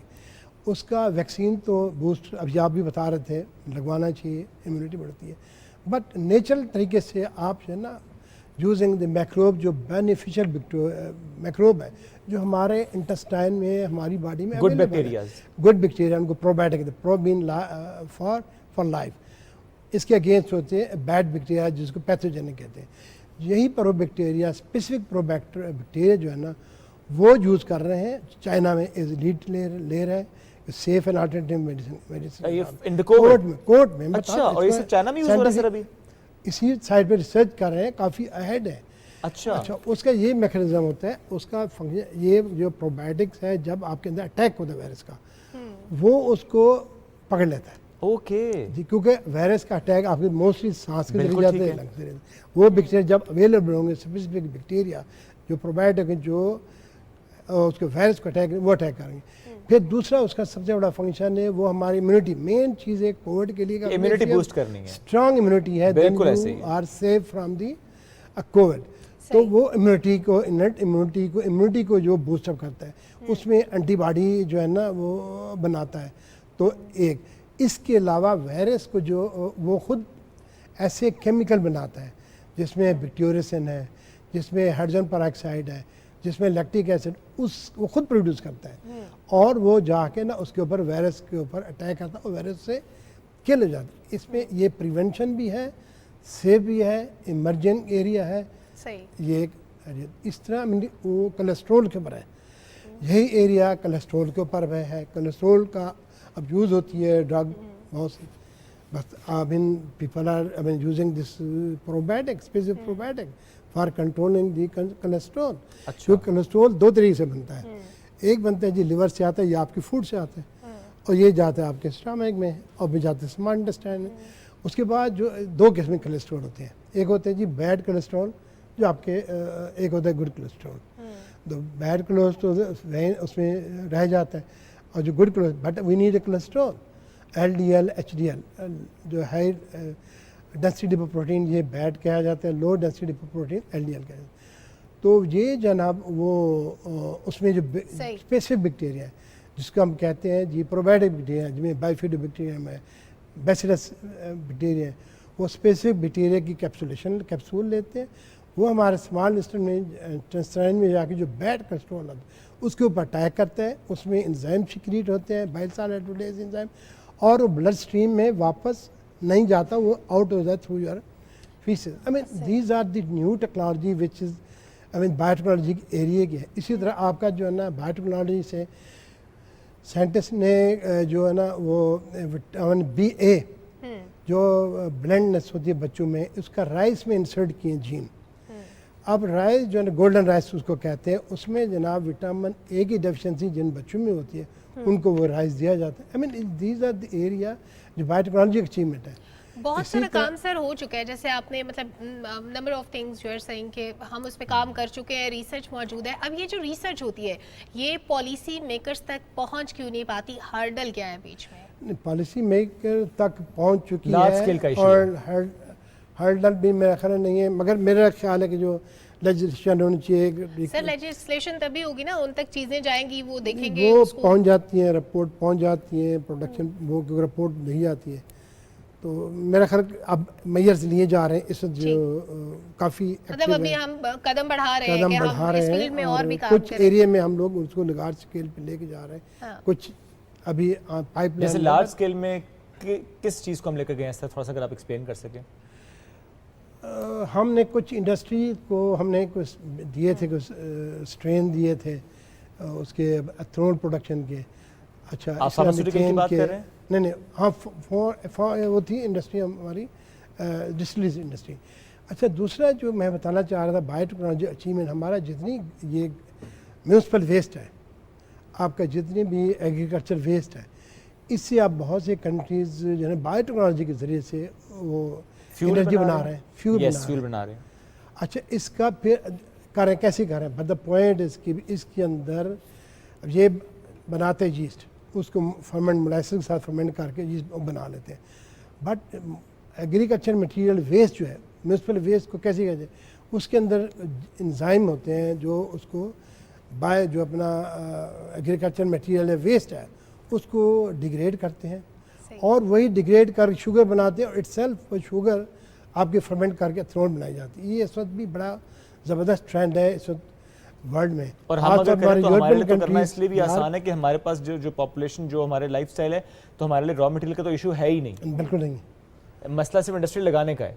Industry लगाने के लगी हुई है, बट बायोटेक्नोलॉजी, ये बायोटेक्नोलॉजी बेस्ड एनर्जी इंडस्ट्री की ज़रूरत है। मैंने इंडिया की एग्जांपल दी, मैंने आपको जापान की दी, मैंने आपको जर्मनी की दी। तो इसमें से आपको लगता है कि हम जब भी बजट आता है, अगर हम इसको फोकस करके उस पर टैक्स फ्री या मिनिमम टैक्स के साथ अलाउ करें तो प्राइवेट सेक्टर भी आएगा, इन्वेस्टमेंट भी आएगी, बाहर से लोग भी बायोगैस आएंगे। पे भी काम हो रहा है, उस पे भी अगर आप थोड़ा सा बता दें, काफी काम हो भी चुका है, यूज भी की जा रही है बहुत जगह। जी बिल्कुल, वो जो हो रही है वो कन्वेंशन तरीके से यूज़ कर रही है, मगर अगर आप बायोटेक्नोलॉजी की अप्लाई करेंगे वही आप वेस्ट से कर सकते हैं। उसमें फिर वही एंजाइम यूज़ करेंगे जो एग्रीकल्चर मटेरियल है उसको डिग्रेड करें और उसके लिए जो मेथनोजेनिक बैक्टीरिया उनके लिए शुगर या उसके लिए उसकी फीड प्रोवाइड करें ताकि उसमें गैस जो है ना वो बनती है एनारोबिक प्रोसेस, उसमें किसी किस्म की कोई ऑक्सीजन की ज़रूरत नहीं होती। तो मेन चीज़ है कि ये जितने भी प्रोसेस हैं इंडस्ट्री उनके लिए सबस्ट्रेट या उसके लिए फूड चाहिए, क्योंकि मैक्रोब ने काम करना होता है। तो मैं बता रहा था ऐसा एक सिस्टम बायोटेक्नोलॉजी में इस वर्ल्ड में हो चुका है, कर भी रहे हैं कि भी घास के अंदर एक यीस्ट होता है, यीस्ट की एक को काम है जो डिस्टिलरी इंडस्ट्री यूज़ करती है, वो बना रही है जनाब आपका मोलेसेस, डायरेक्ट मोलेसेस से। घास से कैसे बना है? यीस्ट के अंदर ऐसे जीन इंसर्ट किए गए हैं जो डायरेक्टली घास को शुगर बनाएंगे और शुगर से जनाब वो आपकी एथेनॉल बनाएंगे। बिल्कुल ठीक। तो दीज आर द थिंग्स के जिस पर काम हो तो रहा है, लेकिन थोड़ा सा एक्सपीडाइट करने की भी ज़रूरत है, starting from the policy to the large scale manufacturing. बहुत शुक्रिया, मौजूद थे and we were talking about biotechnology. इस फील्ड से भी मुतालिक बात हुई, कौन कौन से मुल्क लीडिंग है, वो चाहे यूएस हो, वो चाहे जर्मनी और दीगर ममालिक को, इवन इंडिया की बात करें, हमारा पड़ोसी मुल्क है 12वें नंबर पर है। तो हमें ज़रूर ये सोचना है कि हमें किस तरफ से अब पुश करने की ज़रूरत है।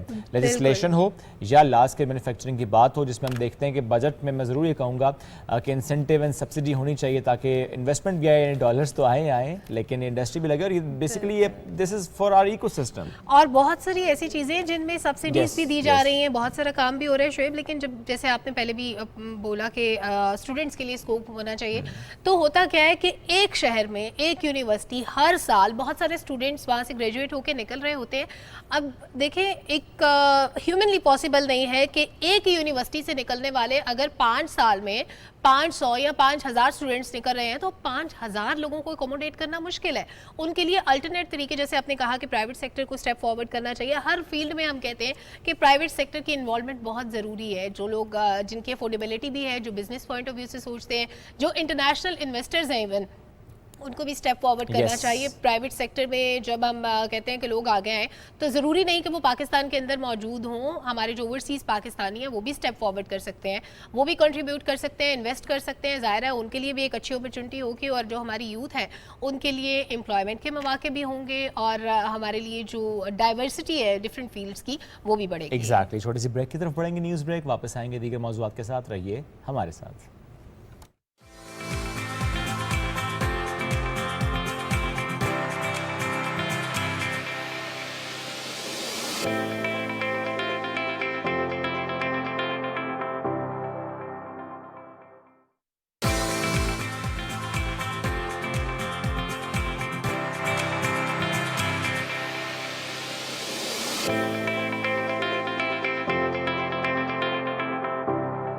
ब्रेक प्रोग्राम में बढ़ेंगे आगे, और आज सुबह पाकिस्तान में एक ऐसी शख्सियत हमारे साथ मौजूद हैं जब हकीकत में वो गुफ्तगू करती हैं तो लगता यूं है कि फूल झड़ते हैं। माशरे की तलखियों को आसान अल्फाज में समझाने का हुनर या गुर खूब आता है। कौमी असम्बली का अहवाल जिक्र हम उसका करेंगे इसलिए चूँकि पाकिस्तान की तारीख में ये पहली मरतबा हुआ कि आज़ादी की 75वें साल यानी डायमंड जुबली के मौके पर, यौम आज़ादी के मौके पर, तो 13th को ये इवेंट था। कौमी असम्बली का फ्लोर जब उन्हें दिया गया तो उन्होंने एक बार फिर उसी खूबसूरत अंदाज में, धीमे लहजे में और आसान अल्फाज में एक अहम तरीन, एक तल्ख मौजू की तरफ तवज्जो मबजूल कराई, और हाज़रीन महफिल भी दाद दिए बगैर न रह सके, और बल्कि कहना चाहिए कि उनके दिल जीत लिए। कौमी असम्बली में मसावी हुकूक के बारे में अपने ख़यालात का इजहार किया और कहा कि मैं बहुत माजरत के साथ कहूँगी कि किसी की दिल आज़ारी ना हो, काफ़ी देर हो गई और ये जुमला सुनती रही कि मुअज़्ज़िज़ ख़वातीन व हज़रात। मैंने कहा ठीक है, हम ख़वातीन और हज़रात के ज़ुमरे में नहीं आते, वो मुअज़्ज़िज़ हैं, हम उस ज़ुमरे में नहीं आते, लेकिन मुअज़्ज़िज़ तो सब हैं। अगर ये कहा जाए, इस प्रैक्टिस को बनाया जाए कि जब भी कोई महफिल सजे, जब भी कोई बैठक लगे, जब भी कोई साथ हो, तो कहा यह जाए कि मुअज़्ज़िज़ हाज़रीन महफिल, तो फिर क्या ही बात होगा। जी हाँ, बात हम कर रहे हैं बबली मलिक साहिबा की। कौमी असम्बली में बोलने का मौका मिला तो ख्वाजा सिराओं के हुकूक के लिए आवाज़ बुलंद कर कहा कि कौमी असम्बली में यूँ तो जिस तरह ख़वातीन की मखसूस नशस्तें हैं, इसी तरह ट्रांसजेंडर्स की मखसूस नशस्त होनी चाहिए। उनकी आवाज़ यहाँ पर होनी चाहिए, उनके मसाइल का उजागर करने वाली आवाज़ यहाँ पर होनी चाहिए। नशस्तें मख्तस की जाएँ ताकि वो भी अपने हकूक़ के लिए आवाज़ बुलंद कर सकें, ताकि वो भी समझ सकें कि जब एक नारा लगाया जाए कि इंक्लूसिव पाकिस्तान है, इंक्लूसिव सोसाइटी है, तो फिर वाकई वो नज़र भी आए, इंक्लूसिव होता हुआ माहौल नज़र आए। वो स्कूल हो, कॉलेज हो, हेल्थ सेक्टर हो या कि पॉलिटिक्स हो, फिर इंक्लूसिविटी हमें वहाँ पर नज़र आए। बिल्कुल शुएब, और मैं एक बात ज़रूर कहूँगी कि जो लोग ख्वाजा सरा कम्युनिटी पर तनकीद करते हैं वो खालिक कायनात पर तनकीद करते हैं, क्योंकि अल्लाह ताला ने सबको बनाया, हमें कोई हक नहीं पहुँचता कि हम दूसरे पर तनकीद करें।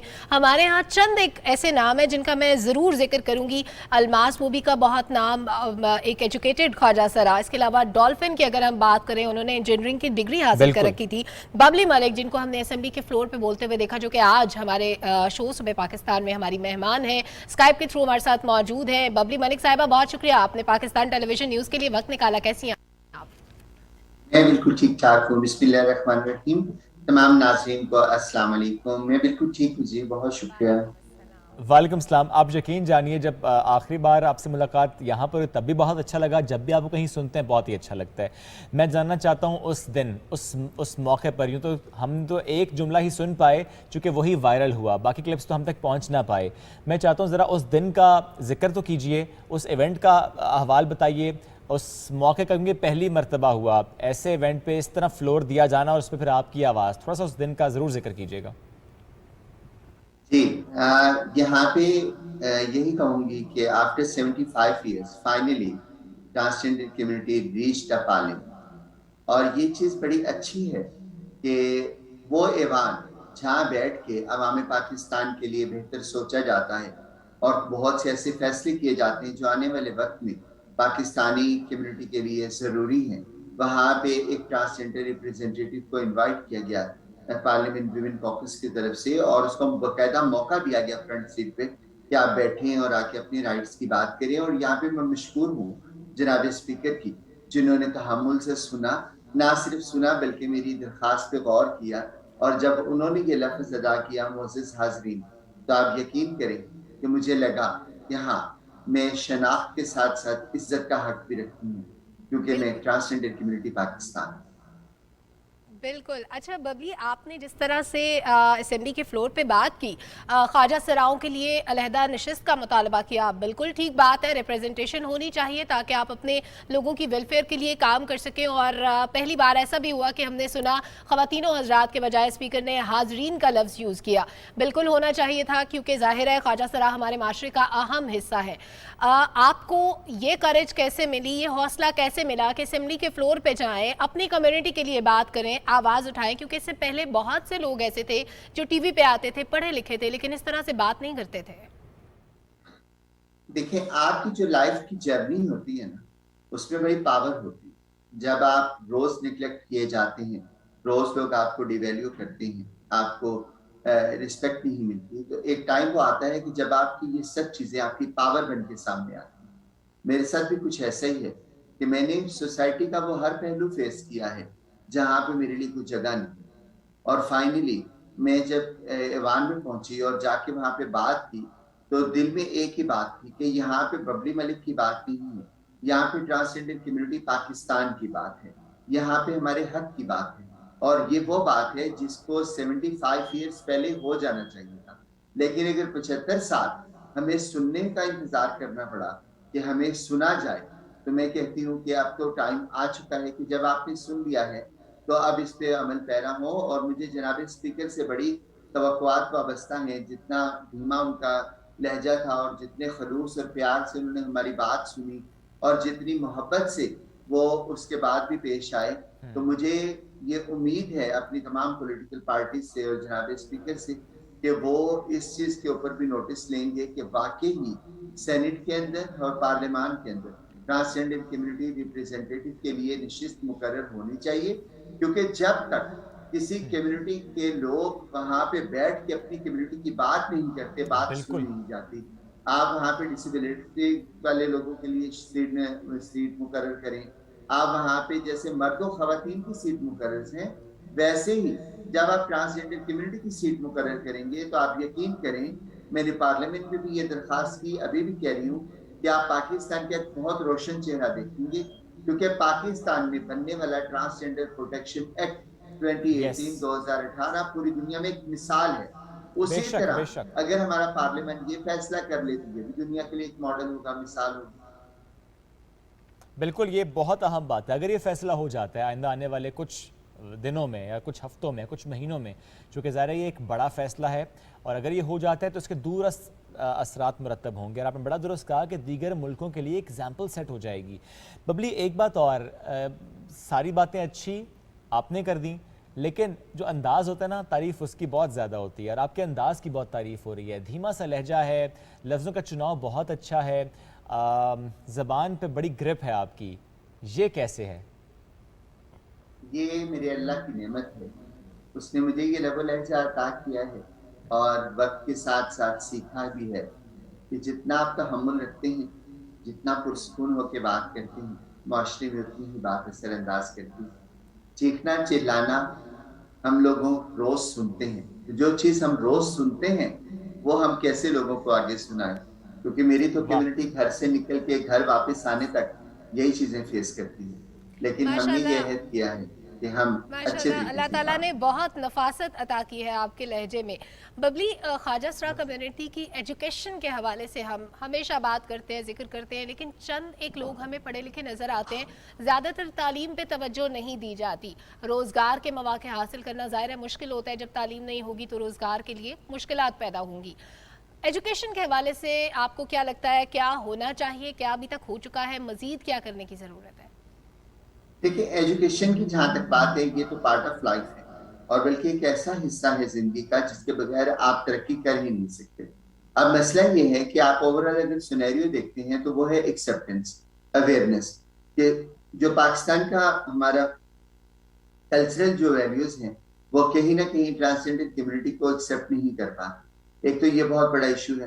फिर गवर्नमेंट ने जो इनिशिएटिव लिया था, जो ट्रांसजेंडर स्कूल बनाए गए, जैसे एक मुल्तान में स्कूल है, जैसे और डिफरेंट जगहों पे बनाए गए, तो ऐसे अगर स्कूल प्रॉपर काम करना शुरू कर दें और गवर्नमेंट इसको प्रॉपर लेके चले और ट्रांसजेंडर कम्युनिटी को मराद भी दे, क्योंकि ट्रांसजेंडर कम्युनिटी को मराद देने का ये मतलब नहीं है कि उन्हें घर बैठे लाखों रुपया दिया जाए। मेरा सिर्फ कहने का मकसद ये है कि ऐसे लोग जो सुबह से शाम तक अपने पेट की फिक्र में भागते फिरते हैं, अगर उनको कुछ ऐसी मराद दी जाए जिससे उनकी जिंदगी थोड़ी आसान हो, तो वो पढ़ाई की तरफ भी आएंगे। अब वो जब तक जरिया मौश बराबर नहीं होता, बेहतर नहीं होता, तब तक आप जिंदगी के लिए कुछ बेहतर सोच भी नहीं पाते। जितनी तंगदस्ती ज्यादा होती चली जाती है, उतनी आप जिंदगी की मेन जो जरूरतें हैं या ख्वाहिशात हैं या वो हक जो जिंदगी को गुजारने के लिए जरूरी है, उनसे दूर होते चले जाते हैं, क्योंकि जब जब पेट बिल्कुल ठीक है। अभी एक बात और भी, जब हम मार्जिनलाइज कम्युनिटी यानी अगर मैं बिलखुसूस ट्रांसजेंडर्स की बात करूं तो सोशली एक्सक्लूडेड हमें नज़र आते हैं। अभी सोशल एक्सक्लूजन से इंक्लूसिव सोसाइटी का एक तवील सफ़र है, एक जद्दोजहद है, इसमें मुख्तलिफ स्टेप्स लिए भी जाते रहे हैं। जब भी एक एग्जाम्पल हमारे सामने आते हो, चाहे आयशा मुगल का नाम हो, चाहे और ट्रांसजेंडर्स हों जिन्होंने कहीं ना कहीं नाम बनाया, कहीं ना कहीं पाकिस्तान को रिप्रेजेंट किया नेशनल और इंटरनेशनल लेवल पर, we do celebrate that moment actually. लेकिन हमें और एग्जाम्पल्स की ज़रूरत है। अब जो बात एजुकेशन की ज़ाहिर है बहुत अहम है। मैं आपसे जानना ही चाहता हूँ कि कुछ स्टेप्स तो लिए गए, लेकिन आपको क्या लगता है कि एक ऐसा स्टेप है जो कि आपको लगता है कि वो बहुत ताख़ीर हो गई है, उसमें वो बहुत पहले ले लिया जाना था, जिसके बाद आपको लगता है कि फिर सफ़र थोड़ा सा आसान हो जाएगा इस कम्युनिटी के लिए? यहाँ पे बड़ी इंटरेस्टिंग सी बात है कि जो स्टेप की बहुत ताख़ीर हो गई है वो था ट्रांसजेंडर प्रोटेक्शन एक्ट 2018, कि जिसमें 73-74 साल के बाद आपने ट्रांसजेंडर कम्युनिटी पाकिस्तान को ये राइट दिया कि वो अपनी शनाख्त रख सके। अब यहाँ पे कुछ प्रोपेगेंडा ग्रुप्स भी मौजूद हैं जो इस लॉ को हटाना चाहते हैं, या उनको लगता है ये लॉ नहीं होना चाहिए।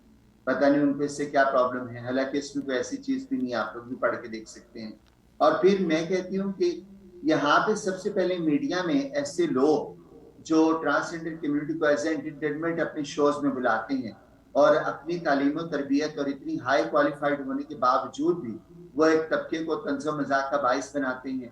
और हमारे बहुत अच्छे फनकार जिनकी आवाज, जिनकी पैरोडीज, जिनकी गुफ्तगू से, जिनके अंदाजे बयां से पूरी दुनिया एंटरटेन होती है और उनका बहुत सा नाम है हमारे फनकारों का पूरी दुनिया में, ये आपने उनको यूज बहुत किया अच्छा जाता है कि वो पॉइंट रेज ट्रांसजेंडर किया। कम्युनिटी के तौर पे आके तो लोगों को एंटरटेन करें और फिर एक एंकर डांट के बिठा देता है। इन चीजों को बंद होना चाहिए, क्योंकि बिल्कुल जब तक दुरुस्त। हमारा मीडिया इज्जत नहीं देगा आगे चीजें नहीं चल पाएंगी।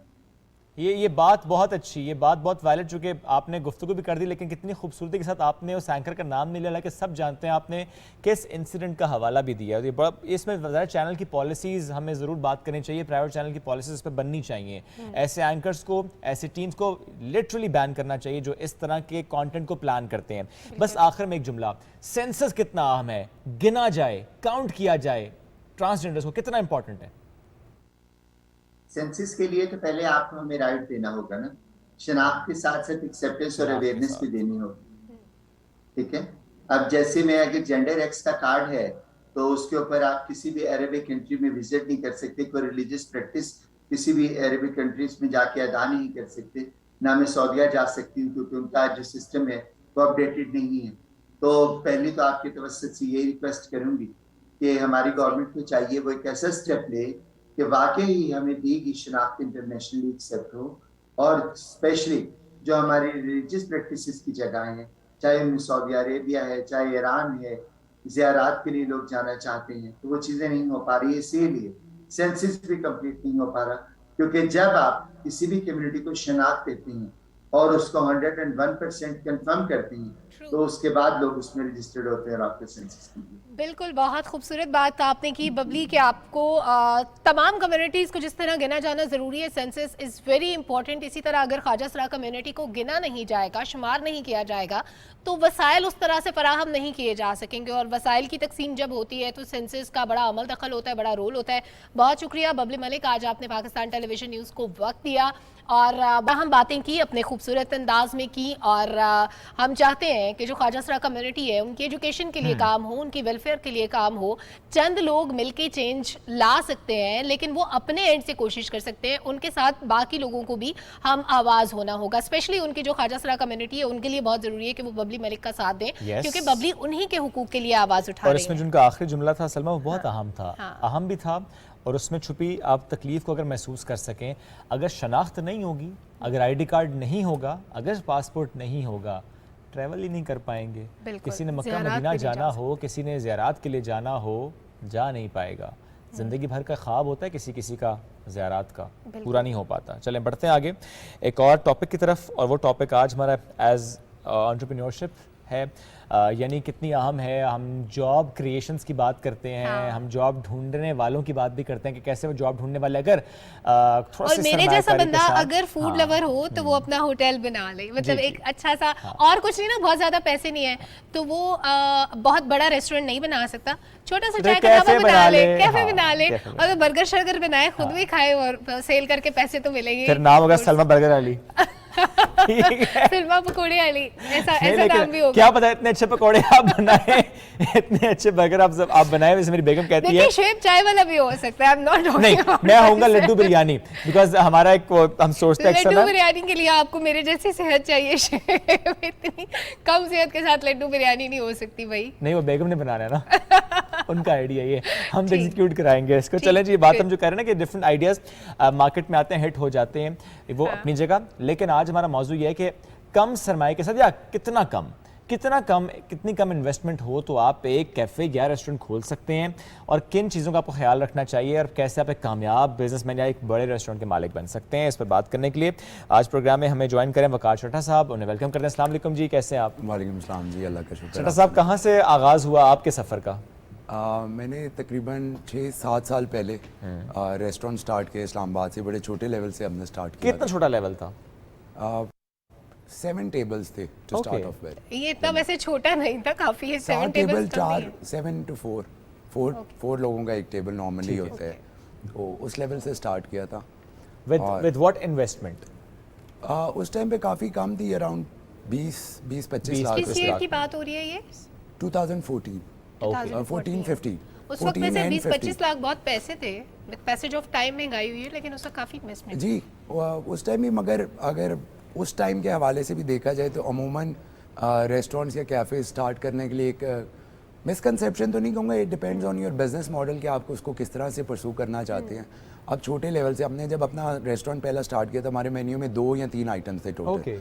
एक हमारी देसी घी की दाल चना थी, एक देसी घी का पराठा था, और एक बिरयानी थी। That's about it. उसके लिए ऑब्वियसली कम इन्वेस्टमेंट चाहिए थी।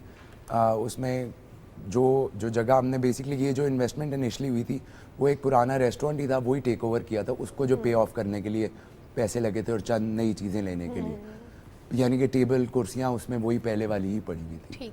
तो वहाँ से स्टार्ट किया। और आइडिया किसका था? और खाना वगैरह इनिशियली आपको कुक हायर करना पड़ा या घर से बनवा लेते थे? क्या नहीं, कुक्स भी हायर किए थे, खुद भी करते थे। खुद थोड़ा सा कुकिंग का शौक पहले से भी था। जब मैं पढ़ रहा था तो जब आप अकेले रहते हैं, मैं हॉस्टल में था, बाहर पढ़ रहा था लंदन में, तो अपने लिए खाना बनाना स्टार्ट किया। तो वहाँ से शौक डेवलप हो गया बनाने का। फिर आई स्टार्टेड लर्निंग कि किस तरह से खाना बनता है, और मेरा काफ़ी इंटरेस्ट पाकिस्तानी कुजीन में काफ़ी ज़्यादा था। तो वहाँ से कुछ रेसिपीज़ खुद भी डेवलप की, कभी वालदा से भी फ़ोन करके पूछ लेते थे कि कैसे बनने हैं। तो सीखते के बाद में जब कुक्स भी हायर किए तो उनके साथ ऑब्वियसली मशावरत करके फ़ाइनल रेसिपी अपनी ही दी जाती थी। ओके। कि जैसे फॉर एग्जांपल बाद में हमने निहारी स्टार्ट किया, अल्हम्दुलिल्लाह अब हमारी निहारी बहुत पॉपुलर है। तो वो यकीनन हमारे जो शेफ़्स हैं उनको मुझसे ज़्यादा ही पता होगा, बट विद टाइम उनको बताना कि टेस्ट कैसा होना चाहिए, स्पाइस लेवल क्या होना चाहिए, थिकनेस कितनी होनी चाहिए, वो फिर साथ मिलके आप उनके तो ज़ाहिर है चूँकि आपका अपना शौक था, you were a foodie person, तो उसका आपको फ़ायदा हुआ। अब ज़रा आते हैं आज के नौजवान पे जो कि ग्रेजुएट हो गया है, इन्वेस्टमेंट करना चाहता है, चूँकि उसे नज़र आ रहा है कि जॉब्स तो कम है, वो चाहता है मैं जॉब क्रिएट करूँ। अच्छी सोच है, होनी भी ऐसी सोचनी चाहिए कि आप जॉब क्रिएट करें। इस्लामाबाद में या रावलपिंडी में या किसी और शहर की हम बात करें, क्योंकि हर शहर का मिजाज ज़रा सा मुख्तलिफ है, वहाँ की इन्वेस्टमेंट मुख्तलिफ है, डायनामिक्स ज़रा डिफरेंट है। इस्लामाबाद से ही आगाज़ करते हैं। अगर एक नौजवान है जो कि चाहता है कि मैं बिल्कुल छोटे से लेवल से आगाज़ करूँ, बड़ा एंथुजियास्टिक है, आप थोड़ी सी गाइडेंस दें, कितनी इन्वेस्टमेंट होनी चाहिए, क्या उसे करना चाहिए? देखें, मैं हमेशा जब भी किसी से बात करते हैं, दोस्तों में भी बात करते हैं, एक हमारी बहुत बड़ी मिसकंसेप्शन है कि बहुत ढेर सारे पैसे होंगे तो आप अपना बिजनेस स्टार्ट कर सकते हैं, और हमेशा जॉब ढूंढने के लिए, कंफर्ट जोन में रहने के लिए आप जॉब्स के लिए ट्राई करते हैं। कुछ लोगों को ऑब्वियसली प्रोफेशन का शौक होता है, करियर का, which is absolutely fine, but job creation के लिए अगर आप खुद काम करने वाले हैं, हार्ड वर्किंग है, आपका ईथॉस है काम करने का, अगर आप समझते हैं कि मैं बिजनेस स्टार्ट करूँगा, पहले दिन ही मैं ऑफिस जाके बैठ जाऊंगा और सारे लोग मेरे लिए काम करेंगे, ऐसा हो नहीं, अनलेस आपके पास ह्यूज इन्वेस्टमेंट हो, उसमें भी फेल होने का रिस्क बहुत ज़्यादा है बिजनेस का। तो जैसे मैं अब अपनी बात ही कर सकता हूँ कि जब मैंने स्टार्ट किया था, मैं ऑर्डर टेकर भी खुद था, वेटर भी खुद था, किचन से खाना भी पिक करके ले आते थे। आज दिन तक इस वीकेंड पे भी हमारे पर रश ज़्यादा था तो मैं खुद कर रहा था। तो काम में जब आप अपने आप को, ईगो को इन्वॉल्व नहीं करेंगे कि मैं काम करने की, हम लोग ही बाहर जाते हैं, बाहर हर किस्म का काम करते हैं, वेटर भी बन जाते हैं बाहर मुल्कों में जाके, और यहाँ पे शर्म खाते हैं। और तो हालांकि हमारे दीन में भी कहा गया है कि कोई अपना ऐसी काम खुद बात करें, नहीं, इसमें काम कोई अपनी शर्म नहीं मेहनत है। में कोई नहीं। तो अभी भी अगर कोई स्टार्ट करना चाहता है, काम जिसका इरादा हो और वो मेहनती हो, उसको पैसों का कोई ऐसा इशू नहीं। 15 से 20 लाख भी अगर कोई इन्वेस्ट कर सकते हैं, तो आई थिंक वो छोटे लेवल से स्टार्ट करें। जैसे आप लोगों ने अपना स्टार्ट में भी इंट्रो में बात की कि एक छोटा सा कैफ़े भी बना सकते हैं। तो अब कैफ़े का आइडिया ये नहीं है कि कैफ़े आप जो आपने इंस्टाग्राम पे कोई कैफ़े देखा उसी लेवल या उसी डिकोर का होगा। आप किसी भी स्टाइल से एक छोटे से सेटअप पे इसे स्टार्ट कर सकते हैं, एक छोटी सी दुकान लेके, अपनी क्रिएटिव एबिलिटीज भी यूज करके उसको थोड़ा सा प्रेजेंटेबल बना सकते हैं। एग्जैक्टली। और आपको end of the day restaurant या कैफे लोग क्यों आते हैं? मेन कंसर्न है खाना अच्छा होना चाहिए। पहले आपके पास कस्टमर क्यों आएगा? आपका खाना अच्छा होगा। उसके बाद में ये सारा डिकोर, सर्विस, हर चीज़ बाद में। Absolute right. इसमें मैंने देखा है कि वो अगर हम इस्लामाबाद की बात भी करें तो मैं अब नाम नहीं लेता, लेकिन एक जगह पर दाल चावल, मुझे याद है सलमा जब हम एक और इदारे में थे, 2013 की बात है, हम दाल चावल बहुत खाते थे वहाँ का। तो अब आप देखें कि वो उस वक्त सिर्फ एक छोटा सा काउंटर था, दाल चावल लेते थे। 2 सेक्टर्स में खुल चुका है और वो बड़े मशहूर दाल चावल है, बहुत मशहूर दाल चावल है। होगा। अब फ्लोर्स हैं और बहुत एक्सटेंड कर लिए। तो ये बड़ा अच्छा आपने कहा कि आपका जो एक आइटम है, यानी एक जो आपका फूड है, अगर वो हिट हो गया तो फिर आप एक्सपैंड करते चले जाते हैं। एक और चीज बकार कि सर्वे करना कितना इंपॉर्टेंट होता है। अगर किसी कच्ची आबादी के पास 5 स्टार बना के बैठ जाए तो ऑफ कोर्स वो नहीं चलेगा। किस जगह पे क्या चीज चल सकती है, वहाँ की कम्युनिटी कैसी है, कस्टमर कितने आएंगे, ये कितना इंपॉर्टेंट है। जी, ये डेमोग्राफिक्स में आ जाते हैं। जब भी आप अपनी रिसर्च करते हैं कहीं पे, लोग अमूमन हम लोग गलती ये करते हैं कि हम आइडिया पहले डिसाइड कर लेते हैं कि फॉर एग्जांपल रेस्टोरेंट की बात ही करें कि हमने क्या कुजीन देनी है, किस लेवल का बनाना है, उसको किस तरह का इंटीरियर करना है, और लोकेशन हम बाद में डिसाइड करते हैं। तो आई थिंक कि पहले आप लोकेशन अपनी फाइनलाइज करें, फिर अपने डेमोग्राफिक्स देखते हुए कि मेरे यहाँ पे कस्टमर्स कौन होंगे। जैसे अब हमारे 4 आउटलेट्स हैं, हमने चारों हमेशा मार्केट से हट के बनाए, यानी कि मरकज़ में जब बाजार रश वाली जगह हम नहीं बनाते। हमारी कोशिश होती है थोड़ा साइड पर बनाए जहाँ पे फैमिलीज आ सके, कंफर्टेबल हो, पार्किंग की स्पेस उनको ज़्यादा मिल जाए, आराम से अपनी गाड़ी पार्क करके उतर के आ जाएं।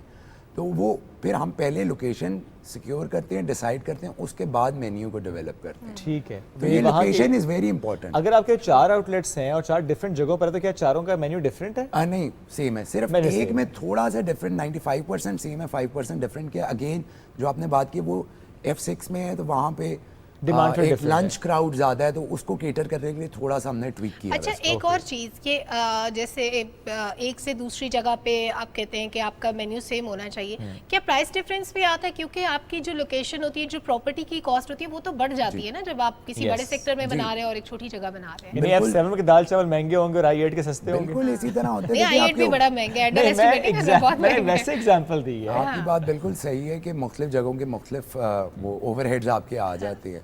ये अगेन डिपेंड करता है, अगर आप सेम आउटलेट सेम ब्रांड को आगे लेके जा रहे हैं तो you have to keep the prices same, मेरे अपने ओपिनियन। बिल्कुल ठीक है। तो फिर आप जब दूसरी जगह खोल रहे होते हैं तो पहले आप देख लेते हैं कि वो मेरी मार्केट वहाँ पे भी similar sort of price range में जा रही है या नहीं। आप फिर ऐसी जगह पे खोलेंगे ही नहीं जहाँ पे आपको प्राइस पॉइंट नीचे लाना पड़े। तो इट डिपेंड्स ऑन द। अच्छा, one of my cousin is in UK, उन्होंने एक रेस्टोरेंट बनाया और उनका ख्याल ये कि फूड में मार्जिन बहुत ज़्यादा होता है as compared to other businesses. Do you agree इतना मार्जिन होता है कि 50% तक मार्जिन बहुत आपके लोग पास कहते हैं। प्रॉफिट का? ये सारे यही समझते हैं कि अगर आपने, मैं एक छोटी सी मिसाल दे देता हूँ, हम लस्सी हमारी एक बड़ी पॉपुलर चीज़ है, वो रफली 200 रुपये का एक वो उसका ग्लास है। अब कई लोग कहेंगे बहुत महंगी दे रहे हैं कि किलो दही इतने में आ जाते हैं, बट उसमें देखने की चीज़ है कि एक हम इतनी बड़ी बिल्डिंग में एयर कंडीशन स्टाफ है, वो बन रहे, ओवरहेड्स बहुत होते हैं। जो आपके फूड कॉस्ट रॉ मटेरियल की कॉस्ट है ना, वो यकीनन कम होती है, वो 50% के अराउंड ही होती है, ठीक है। बट उसके बाद आपने ओवरहेड्स भी काउंट करने होते हैं, जिसमें स्टाफ, इलेक्ट्रिसिटी, रेंट, गैस जिस चीज़ में इन्वॉल्व है, और ब्रेकेज हो रही है, आप जिस ग्लास में सर्व करें वो हर तीसरे दिन बाद तो टूट रहे होते हैं, आप जिस मशीन में बना रहे हैं वो भी ख़राब हो रही बिल्कुल है, ऐसे ही है। 1-1 लाख की तो मशीन आती है। तो अगेन वो ओवरहेड्स होते हैं। तो ये बड़ी मिसकंसेप्शन, हम अभी यूके में भी एक कंसल्टेंसी दे रहे हैं, रेस्टोरेंट ओपन करवा रहा हूँ मैं, तो वो जिन ग्रुप के साथ हम कर रहे हैं उनका भी यही पहला क्वेश्चन था कि फूड में मार्जिन बहुत है, हम इसलिए इन्वॉल्व होना चाहते हैं। तो पहले मेरी पहले मीटिंग में मैंने उनसे यही क्लैरिफाई किया था कि आपकी फूड कॉस्ट यकीनन 50% के अराउंड होती है, इनफैक्ट कई जगहों पे इससे भी कम हो जाती है, बट आपने ओवरहेड्स यकीनन कंसिडर करने होते हैं। ज़ाहिर ओवरहेड्स कंसिडर करना अहम भी है। अच्छा, एक कस्टमर फीडबैक बड़ा अहम होता है। जी। हम जब भी खाना खाएं तो वो बाद में कार्ड लेकर आते हैं, ये वाकई पढ़ते भी हैं? बिल्कुल, कई जगहों पे पढ़ा भी जाता है, कई जगह पे डायरेक्ट। अब हमने अपने रेस्टोरेंट्स में एंट्रेंस के ऊपर एक सजेशन बॉक्स, एक तो फीडबैक फॉर्म दे देते हैं। कई लोग जो जानते होते हैं, जिनका मेरे साथ रब्ता हो या कोई वाकफी है, तो वो डायरेक्टली भी बता देते हैं। फिर हम गूगल रिव्यूज़ होते हैं, उस पे से मैं जितने गूगल रिव्यू है मैंने फ़ोन में साइन अप किया हुआ है, तो मुझे वो सारे रिव्यूज़ में पढ़ता। बिल्कुल ठीक है। उनमें से जिन रिव्यूज़ पे हमें शो होता है वो कता कलामी की माज़रत, इस वक्त हमें बराह रास्त नाज़रीन को लेकर जाना है इलेक्शन कमीशन के बाहर, जहाँ PMLN के रहनुमा मोहसिन शाहनवाज गुफ्तगू कर रहे हैं। इस्लामाबाद में मुस्लिम लीग नून के रहनुमा मोहसिन शाहनवाज रांझा मीडिया से गुफ्तगू कर रहे थे। उन्होंने कहा कि केस का फैसला 30 दिन में होना है। इमरान खान ने तोशा खाने में भी करप्शन की है। वापस आएंगे अपने मौजू की तरफ और वकास चोटा साथ मौजूद हैं। अब जरा बात हम करते हैं कि नौजवानों को, पहले हम एक जेनेरिक टिप तो दे रहे थे, लेकिन क्या वाकई कोई कोर्स भी कराया जाता है इस्लामाबाद में रहने वाले नौजवानों के लिए? तो उनसे बात करते हैं। कोई कोर्सेज भी सर कराए जाते हैं, उनको सिखाया बताया भी जाता है? वैसे तो चंद स्कूल्स हैं जो हॉस्पिटैलिटी के और कुकिंग के कोर्सेज करा रहे हैं। इसके अलावा एक प्रोजेक्ट है द स्टार्टअप स्कूल के नाम से, ऑनलाइन प्लेटफॉर्म है। उसके बाद वर्क बुक्स भी उसकी बन रही हैं, प्रिंटिंग में गई हुई हैं। उसमें मुख्तलिफ एंटरप्रेन्योर्स की ट्रेनर्स उनको कहा जा रहा है, उनके कोर्सेज हैं to start off different businesses. जैसे किसी ने डेयरी फार्म का अगर स्टार्ट करना चाहते हैं, उस पर स्पेसिफिक ट्रेनर हैं जिन्होंने 1 घंटे का ऑलमोस्ट वो कोर्स है, वो आप बाय ऑनलाइन कर सकते हैं। इसी तरह मैं भी एज ए ट्रेनर उस पर हूँ। मेरा जो टॉपिक कह लें या ट्रेनिंग का मॉड्यूल है, वो how to set up restaurant in Pakistan है। उसमें स्टेप बाय स्टेप गाइड किया गया है। उसके बाद एक वर्क बुक भी हमने बनाई है, जो कि ला के वो आप बाय आउट करके उस पर चेकलिस्ट पे सारी चीज़ें जो हमारे ख्याल में होनी चाहिए वो मुकम्मल करके आप उससे सही। अच्छा वकार साहब, अगर कोई आपके रेस्टोरेंट का टेस्ट अडॉप्ट करना चाहता है, कोई सीखना चाहता है आपके शेफ़ से, क्या किसी के पास ये अपॉर्चुनिटी हो सकती है कि वो आपके रेस्टोरेंट पे आए, सीखे आपके शेफ़ से? बिल्कुल, इसमें कोई ऐसा वो नहीं है कि हम अपने कोई हमारा तो रेस्टोरेंट में रेसिपीज़ भी जो है वो पुराने हमारे नाना नानी दादा दादी के ज़माने। पैसे भी नहीं है फिर तो वो इंटर्नशिप मोर देन वेलकम, आए काम सीखे, उसमें तो कोई हर्ज नहीं है, काम सिखाने से बढ़ता ही है, कोई हमें तो उसमें कोई किसी किस्म का इशू नहीं। और आपको कांटेक्ट किस तरह कर सकते हैं वो लोग जो हमारे सीखने के लिए इंटरेस्टेड हैं? इंस्टाग्राम है, फेसबुक पेजेस है, उस पर कहीं भी अप्रोच कर सकते हैं। वो हमारी सोशल मीडिया की टीम है, वो देखते हैं। और अगर इस तरह इंटर्नशिप या जॉब के लिए कोई भी अप्लाई करता है, वो मैनेजमेंट तक उसकी सीवी फॉरवर्ड हो जाती है, तो कोई इशू नहीं है उसमें। अच्छा, एक और चीज़ कि आपने अपने मेन्यू को महदूद क्यों रखा? मतलब ज़ाहिर है बिजनेस एक्सपेंड हुआ, नई डिशेस ऐड होनी चाहिए थी, आजकल लोग इटालियन भी बड़ा पसंद करते हैं पाकिस्तानी फूड के साथ साथ, तो आपने क्यों ये सोचा कि हमारा जो मेन्यू है इसको इतना ही महदूद रहना चाहिए, इसी को हम अच्छे से चलाएं? अच्छा, उसमें दो फैक्टर्स हैं। एक तो कॉस्ट इफेक्टिव रखने के लिए बिजनेस को, क्योंकि जिस तरह से महंगाई भी हो रही है या हुई है पिछले चंद सालों में, आप बहुत ज़्यादा इंग्रेडिएंट्स अपने किचन में स्टॉक करेंगे, हर चीज़ तो नहीं बिकेगी और फिर वेस्टेज होती जाएगी, फिर वो उसकी एक्सपायरी डेट होती है, हर चीज़ की एक्सपायरी होती है, वो ज़ाया होगी। उसके अलावा जो हमने ब्रांड पोजीशनिंग अपनी की थी, ब्रांडिंग की है, हमने कोशिश ये की कि हम एक पाकिस्तानी देसी रेस्टोरेंट बनाएं। अब यकीनन हमारे पास शेफ़्स हैं जो इटालियन भी जानते हैं, चाइनीज़, ख़ास तौर पे चाइनीज़ और पाकिस्तानी कुजीन के शेफ़्स, वो जो हमारे यहाँ ट्रेनिंग अमूमन होती है वो दोनों चीज़ें कर लेते हैं। हम केटरिंग में वो मेन्यू दे देते हैं कस्टमर की डिमांड पे, पर रेस्टोरेंट में वही है। उसकी मेन वजह ये है कि जब आपने देसी खाना खाना है, तब मेरा मानना ये है कि आपको हमारा रेस्टोरेंट ही आप रिकॉल करें और उधर ही विजिट। आपने इटालियन खाना है, आपने चाइनीज़ खाना है, बर्गर्स खाना है, तो आप कोई और चूज़ कर ले। मगर जब भी आप देसी का सोचें तो फिर नाश्ते का, लंच का, बारबेक्यू, कढ़ाई का, तो हमारे यानी ये टिप भी है नए आने वाले लोगों के लिए कि आपके जो इंग्रेडिएंट्स होंगे, जो आपकी डिश होगी, वो आपका एक ब्रांड मार्क भी बन जाएगी। जब भी कोई खाने के बारे में सोचेगा तो फौरन से जहन में आएगा कि मुझे इस रेस्टोरेंट पे जाना है। एग्जैक्टली ऐसे। बहुत शुक्रिया वकार साहब, साथ मौजूद थे आप और हमसे बात कर रहे थे एज नोट भी, और जिस तरह कोर्स से मुतारिफ कराए जाते हैं उसकी बात भी हम कर रहे थे। ये बड़ा अहम है। इससे पहले कि हम आपसे अल्लाह हाफ़िज़ कहें, एक ख़बर और भी है हमारे पास, उसका हम ज़रूर जिक्र करते हैं जाते जाते, क्योंकि इस वक्त कराची में यूँ तो बारिश है, यूँ तो बारिशों का पानी भी खड़ा है, लेकिन फिर भी लोगों ने कहा है कि नहीं भाई हमने पहुँचना है थिएटर देखने के लिए, चूँकि मारूफ मज़ाहनिगार और दानिशवर अनवर मकसूद साहब का थिएटर प्ले 14.5 अगस्त जो है उसकी कराची में नुमाइश इस वक्त जारी है। 15 अगस्त से इसका आगाज़ हुआ है। पहले दिन भी 4 शोज़ लगे, 2 घंटे इसकी ड्यूरेशन है, और चारों की चारों शोज़ जो पहले दिन थे, जो मेरे दोस्त वहाँ देखने गए, चूँकि पौने 14 अगस्त हो, 14.25 अगस्त हो, या अब ये 14.5 अगस्त, तो बड़ी ख्वाहिश है, क्योंकि पहले भी 2 दफ़ा देखने का मौका मिला। अब इंतज़ार करेंगे जब इस्लामाबाद में थिएटर होगा तो हम ज़रूर देखने इंशाल्लाह जाएंगे, बल्कि कोशिश करेंगे कि आपको वहाँ की झलकियाँ भी दिखाएँ, और अनवर मकसूद साहब से भी कोशिश करेंगे कि वक्त अगर मिल जाए तो इस बार उनसे 14.5 अगस्त पे मुतालिक ज़रूर बात करें, जिस पे जो अब तक मैं जान पाया वो ये जनाब के इसमें डायलॉग्स जो हैं वो कायद आज़म और गांधी के दरमियान के डायलॉग्स हैं, जिस पर बहुत ज़्यादा क्लैपिंग हो रही है, बहुत ज़्यादा इनको। और सारा शुएब ने देखने के बावजूद, पढ़ने के बावजूद मुझे कहा कि भाई मैंने डायलॉग नहीं बताया, ये तुम खुद ही देख लेना। लेकिन एक डायलॉग मैं ज़रूर बताऊंगा, गांधी का डायलॉग, जिस पे बहुत ज़्यादा दोस्तों ने भी कहा कि बहुत क्लैपिंग हुई। वो ये था कि मैं मानता तो था कि गांधी बड़े लीडर हैं, लेकिन कहता नहीं था, दिल से जानता था, कहता नहीं था, मानता नहीं था। नो डाउट वक्त ने साबित भी किया। वैसे I am big fan of Anwar Maqsood साहब। डेफिनेटली वो जब भी इस्लामाबाद आएंगे तो उनसे मुलाकात जरूर कोशिश करेंगे, कुछ रिकॉर्ड भी करें अपने व्यूअर्स के लिए, क्योंकि उनकी तहरीरें उर्दू अदब में एक मकाम रखती हैं, एक दर्जा रखती हैं, और मिजाज से रिलेटेड जो उनका काम है, मुझे जो सबसे ज़्यादा हंसी आती है वो अनवर मकसूद साहब की स्क्रिप्ट पे आती है। और जब हम कुछ थोड़ा बीते हुए वक्त की बात करते हैं तो मोइन अख्तर और अनवर मकसूद साहब का जो प्रोग्राम होता था, जो मुकालमा होता था, वो बहुत ही बेहतरीन होता था। मतलब ये वो चीज़ थी जिसके लिए हम सारे काम छोड़ के टीवी के सामने बैठ जाते थे, अनवर मकसूद साहब को और मोइन अख्तर साहब को बोलते हुए देखते थे और सुनते थे। उर्दू तो इम्प्रूव होती थी, लेकिन वो जो एक सोफिस्टिकेटेड मिजाज होता था ना, वो उसका मजा ही कुछ और होता था। एग्जैक्टली ऐसे। अभी हम अगर 14.5 अगस्त की बात करें तो फरवरी में उन्होंने ऐलान किया कि बनाने जा रहे हैं, और अब बनने के बाद मैं फिर कहूँगा कि वी आर वेटिंग, चूँकि ज़ाहिर है पहले भी इसी तरह से होता है, एक शहर फिर दूसरा शहर फिर तीसरा शहर, पूरी जो टीम है वहाँ पर जाती है। कराची से इस बार आगाज़ किया इन्होंने, क्योंकि जब पौने 14 अगस्त था तो वो इस्लामाबाद से आगाज़ उसका हुआ था। अब कराची से हुआ है, तो उसके बाद लेट्स सी कि पहले लाहौर जाते हैं कि पहले इस्लामाबाद आते हैं। आई जस्ट होप कि पहले इस्लामाबाद आए ताकि हम पहले ये देख पाएँ, क्योंकि इस वक्त वहाँ पर जो है वो खिड़की तोड़ रश है। एग्जैक्टली ऐसा ही है। दावर महमूद साहब की डायरेक्शन है इसमें, और जो एक्टर्स हैं वो सारे तो नहीं लेकिन मैक्सिमम नापा के हैं, और इसमें हम देखते हैं कि बहुत अच्छी माशाल्लाह उनकी एक्टिंग रही है, और जो गांधी और कायद आज़म की एक्टिंग कर रहे हैं, और जो उनका मेकओवर हुआ है, क्योंकि जब पोर्ट्रेट भी इनका शूट हुआ वो सामने आया तो बड़ा ही ज़बरदस्त कि एक बेंच पर दोनों बैठे हैं, और जब इसका टीज़र आया तो दोनों बैठे थोड़ा सा दूर, और फोटोग्राफर कह रहे हैं करीब हो जाइए ताकि पिक्चर ले सकूँ, और फिर अनवर मकसूद साहब दरमियान में आके बैठते हैं, फिर वो कुछ गुफ्तगू करते हैं। वैसे भी आपने बड़ा दुरुस्त सलमा कहा कि उनका अंदाज़े बयां ही ऐसा है कि आप उसमें खो से जाते हैं, लफ्ज़ों का चुनाव ऐसा है कि आप खो जाते हैं। ही इज़ अमेजिंग, और लेट्स सी जनाब की मुलाकात उनसे कब हो पाती है, उनसे अल्लाह ने सलामत रखे। और आज का प्रोग्राम भी ख़त्म हुआ, मुलाकात मुलाकात आपसे करेंगे कल। बहुत सा ख्याल रखें, दुआ में याद रखिए। फिर कहूँगा घूमने फिरने से इज्तनाब कीजिए। जो इस वक्त पाकिस्तान के हालात हैं, जिनमें हम सिंध की बात करें, बलूचिस्तान की बात करें या KP की, वो तमाम अजला जहाँ पर इस वक्त हम देख रहे हैं कि सैलाब की सूरत हाल है, प्लीज़ वहाँ पर मदद को पहुँचिए। नहीं पहुँच सकते तो आप कुछ ऐसा कीजिए कि आपकी मदद वहाँ पहुँच जाए। इस वक्त बहुत ज़रूरत है हमारे उन पाकिस्तानी बहन भाई को, हम सब की। दुआ में याद रखिए। अल्लाह हाफ़िज़।